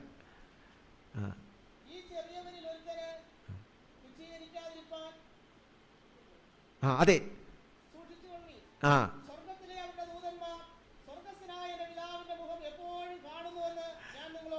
ഈ ചെറിയവരിൽ ഒരുത്തൻ്റെ. അപ്പോൾ ഇവിടെ കൂടി വന്നിരിക്കുന്ന എല്ലാ ദൈവദാസന്മാർക്കും ദൈവദാസിമാരുടെയും ആരുടെയെല്ലാം ഹൃദയത്തിൽ പുതിയ വീണ്ടും ജനനത്തിൻ്റെ വിത്ത് വന്നിട്ടുണ്ടോ അവർക്കെല്ലാം ദൂതന്മാർ കാവലുണ്ട്. എല്ലാവർക്കും ദൂതന്മാർ കാവലുണ്ട്. ഞാൻ നിങ്ങളുടെ ഒരു ഇതിനു വേണ്ടി ഈ ക്ഷേത്രത്തിനടുത്ത് അതിൻ്റെ പ്രധാന ഒരു അദ്ദേഹം എയർലൈൻസിൽ പ്രവർത്തിക്കുന്ന അദ്ദേഹത്തിൻ്റെ ഭാര്യ റാണി, അവരെല്ലാം രക്ഷിക്കപ്പെടുന്നു, പഠിപ്പുള്ളവരാ പുള്ളി. അപ്പോൾ അവരെല്ലാം അവരുടെ കുലദൈവതങ്ങളുണ്ട്, അതിനെയെല്ലാം വിട്ടേച്ചു വന്നതിൻ്റെ ഭയം അവർക്കുണ്ട്. അപ്പോൾ എനിക്ക് എപ്പോഴും വിധിയും ഞങ്ങൾക്ക് ഭയമാകുന്നു. ഞാനൊരു ദിവസം പ്രാർത്ഥിച്ചു, കർത്താവേ, അവരുടെ വിടുതലിനായി അയച്ചിരിക്കുന്ന ദൂതനെ ഒന്ന് കാണിച്ചു കൊടുക്കണമേ, അവരുടെ കണ്ണൊന്ന് തുറക്കണമേ. കാരണം എപ്പോഴും ഭയമാണ്. ക്ഷേത്രം നടത്താൻ താമസിക്കുന്നത്. അപ്പോൾ ഒരു രാത്രി എനിക്ക് 12-1 മണി ആയപ്പോൾ മൊബൈൽ ടെലിഫോൺ വരികയാണ്. ഞാനൊരു വലിയ ആളിനെ കാണുന്നു. അവരുടെ വീടിൻ്റെ അടുത്തൊരു എയർടെലിൻ്റെ ഒരു മൊബൈൽ ടവറുണ്ട്. ആ ടവറിനേക്കാളും വലുതാണ്. വെള്ളം മുഴുവൻ, തല മുതൽ പാദം വരെ മുഴുവനും വെള്ളയാണ്. കാൽ തറയിൽ തൊട്ടിട്ടില്ല. ഇങ്ങനെ അവിടെ ഇവിടെയായി ഇങ്ങനെ സഞ്ചരിക്കുന്നു. ഞാൻ ചോദിച്ചത് കണ്ടിട്ട് ഭയം വന്നു. ഭയം തോന്നുന്നില്ല, എന്നെ കണ്ടിട്ട് പുഞ്ചിരിക്കുകയൊക്കെ ചെയ്യുന്നു. ഞാൻ പറഞ്ഞു, സഹോദരി, നിന്നെ കാപ്പാനായി ദൈവം അയച്ച ദൂതനെ നിന്നെ ഒന്ന് കാണിക്കണമേ എന്ന് ഞാൻ കർത്താവിനോട് പ്രാർത്ഥിച്ചു. ഹല്ലേലൂയ എന്ന് പറഞ്ഞ ആ സഹോദരി പറഞ്ഞു. അപ്പം പറഞ്ഞു, ഇനി ഞാൻ ഒരു ദൈവങ്ങളെയും പേടിക്കുകയില്ല. ആ സഹോദരി മറ്റു പലരോട് സാക്ഷി പറയാനിടയായി. പലരോട് പറഞ്ഞു എനിക്കിനി ഒരു ദൈവങ്ങളെയും പേടിയില്ല, കാളിയെയും പേടിയില്ല, ശിവനെയും പേടിയില്ല, ഒന്നിനെയും പേടിയില്ല. ആ ഒരു ദൂതന്റെ മുൻപാകെ ഇവരൊന്നുമില്ല. ഒരു ഹിന്ദു സഹോദരി രക്ഷിക്കപ്പെട്ട് വന്നിട്ട് 2 മാസമേ ആയുള്ളൂ. 2 മാസമേ ആയിട്ടുള്ളൂ, 2-2.5 മാസമേ ആയിട്ടുള്ളൂ. അപ്പോൾ ഞാൻ കർത്താവേ നിന്റെ ദൂതനെ ഒന്ന് കാണിച്ചു കൊടുക്കണമേ എന്ന് പറഞ്ഞപ്പോൾ നമ്മളിൽ ചെറിയവർ എന്തുകൊണ്ട് ആ ദൂതന്മാർ നമ്മൾക്ക് വേണ്ടി കാവൽ നിൽക്കുന്നത്? ബ്രിട്ടീഷ് രാജ്യത്തിൻ്റെ ഫിലിപ്പിൻ്റെ അവരുടെ മക്കൾ ഒക്കെ സ്കൂളിൽ പോകുമ്പോൾ, കോളേജിൽ പോകുമ്പോൾ അവരുടെ പോലീസ് കൂടെ പോകുന്നുണ്ട്, ബ്രിട്ടീഷിൻ്റെ സൈന്യം കൂടെ പോകുന്നുണ്ട്. എന്തുകൊണ്ടാണ്? റോയൽ ബ്ലഡ്, രാജകീയ രക്തമാണുള്ളത്. രാജകീയ രക്തം ഉള്ളത് കൊണ്ട് ആർക്ക് പോയേ ഒക്കുള്ളൂ? ബ്രിട്ടീഷ് പടയാളികൾ പോയേ ഒക്കുള്ളൂ. പ്രിയ സഹോദര, നമ്മിൽ ആ വചനമാകുന്ന വിത്ത് വസിക്കുന്നത് കൊണ്ട് നമ്മൾക്ക് വേണ്ടി എപ്പോഴും അവൻ്റെ ദൂതന്മാർ കാവലുണ്ട്. അതുകൊണ്ട് പ്രിയ സഹോദരി സഹോദരന്മാരെ, ഭയപ്പെട്ട് ജീവിക്കരുത്. ഹല്ലേലൂയ. ഭയപ്പെട്ട് ജീവിക്കരുത്. ശരിയാണ്, നമ്മൾ കുറ്റങ്ങൾ വരും, കുറവുകൾ വരും. ഇപ്പോൾ ഉദാഹരണമായി നിങ്ങളുടെ മകനൊരു തെറ്റ് ചെയ്തു. അവനെ പിടിച്ച് 2 അടി അടിക്കാനായിട്ട് നിങ്ങൾ വഴിയിൽ നിർത്തി. വടിയെടുത്ത് അടിക്കാൻ തുടങ്ങുക കോപത്തോടെ. അന്നേരം ഒരു പേപ്പട്ടി അതിലേ വന്നു. പേപ്പട്ടി വന്നാൽ നിങ്ങൾ എന്ത് ചെയ്യും? എടുത്ത് ആ കുഞ്ഞിനെ അങ്ങോട്ട് എറിഞ്ഞു കൊടുക്കുമോ? പറഞ്ഞാൽ അങ്ങനെ ചെയ്യുന്ന വല്ല പിതാക്കന്മാരോ മാതാക്കളോ ഉണ്ടോ? എത്ര കോപമുണ്ടെങ്കിലും പെട്ടെന്ന് കുഞ്ഞിനെ എടുത്ത് എന്ത് ചെയ്യും? തോളത്ത് വയ്ക്കും. മനുഷ്യരാകുന്ന നാം നമ്മുടെ കുഞ്ഞുങ്ങൾക്ക് വേണ്ടി ഇത്രയും ചെയ്യുന്നെങ്കിൽ സ്വർഗസ്ഥനായ ദൈവം നിങ്ങളെ സാധാരണ ഏൽപ്പിച്ചു കൊടുക്കുമോ? ദൈവം അനുവദിക്കാതെ ഒരു തലയിലെ തലമുടി പോലും നിലത്ത് വീഴുന്നില്ല. നിങ്ങൾക്കധികം അപകടങ്ങൾ നേരിട്ടിട്ടില്ല. എൻ്റെ ജീവിതത്തിൽ എത്ര അപകടങ്ങളാണ്, എത്ര എത്ര എത്ര എത്ര എത്ര മരണത്തിൻ്റെ എത്ര പേരെനിക്കെതിരായി നിൽക്കുന്നു, എത്ര കഠിനമായി എത്ര പേര് എന്നെ കൊന്നിച്ചേ ആഹാരം കഴിക്കുമെന്ന് പറയുന്നത്. അങ്ങനെ എത്ര പ്രാവശ്യമുണ്ടായി. ഒരു പ്രാവശ്യമല്ല, എത്ര പ്രാവശ്യമുണ്ടായി. എന്നിട്ടും എത്ര പ്രാവശ്യം ഉപദ്രവങ്ങൾ സഹിച്ചു, എത്ര പ്രാവശ്യം. എന്നിട്ടും ഇന്നും ജീവനോടിരിക്കുന്ന എന്താണ്? സ്വർഗത്തിലെ ദൈവം അനുവദിക്കാതെ തലയിലെ തലമുടി പോലും ആർക്കും എടുത്തു കളയുവാൻ കഴിയുകയില്ല. സ്തോത്രം. അതുകൊണ്ട് ഭയപ്പെട്ട് ജീവിക്കാതെ ദൈവം നമ്മിൽ ഞാൻ അവൻ്റെ കുടുംബത്തിൽ ജനിച്ചവനാണ്, ഞാൻ അവൻ്റെ കുടുംബത്തിൽ ജനിച്ചവളാണ്. हम डर के साथ जीवन बिताने का जरूरत नहीं. हम प्रभु के घर में वैसा नहीं आया, बल्कि प्रभु के घर में जन्म लेने के लिए प्रभु ने हमको कृपा दिया. By birth we are in the family. परमेश्वर के घर में हम वैसा नहीं आया, बल्कि परमेश्वर के घर में हम जन्म लिया. इसलिए स्वर्गदूत हमारे लिए हमारे साथ चलना जरूरी है.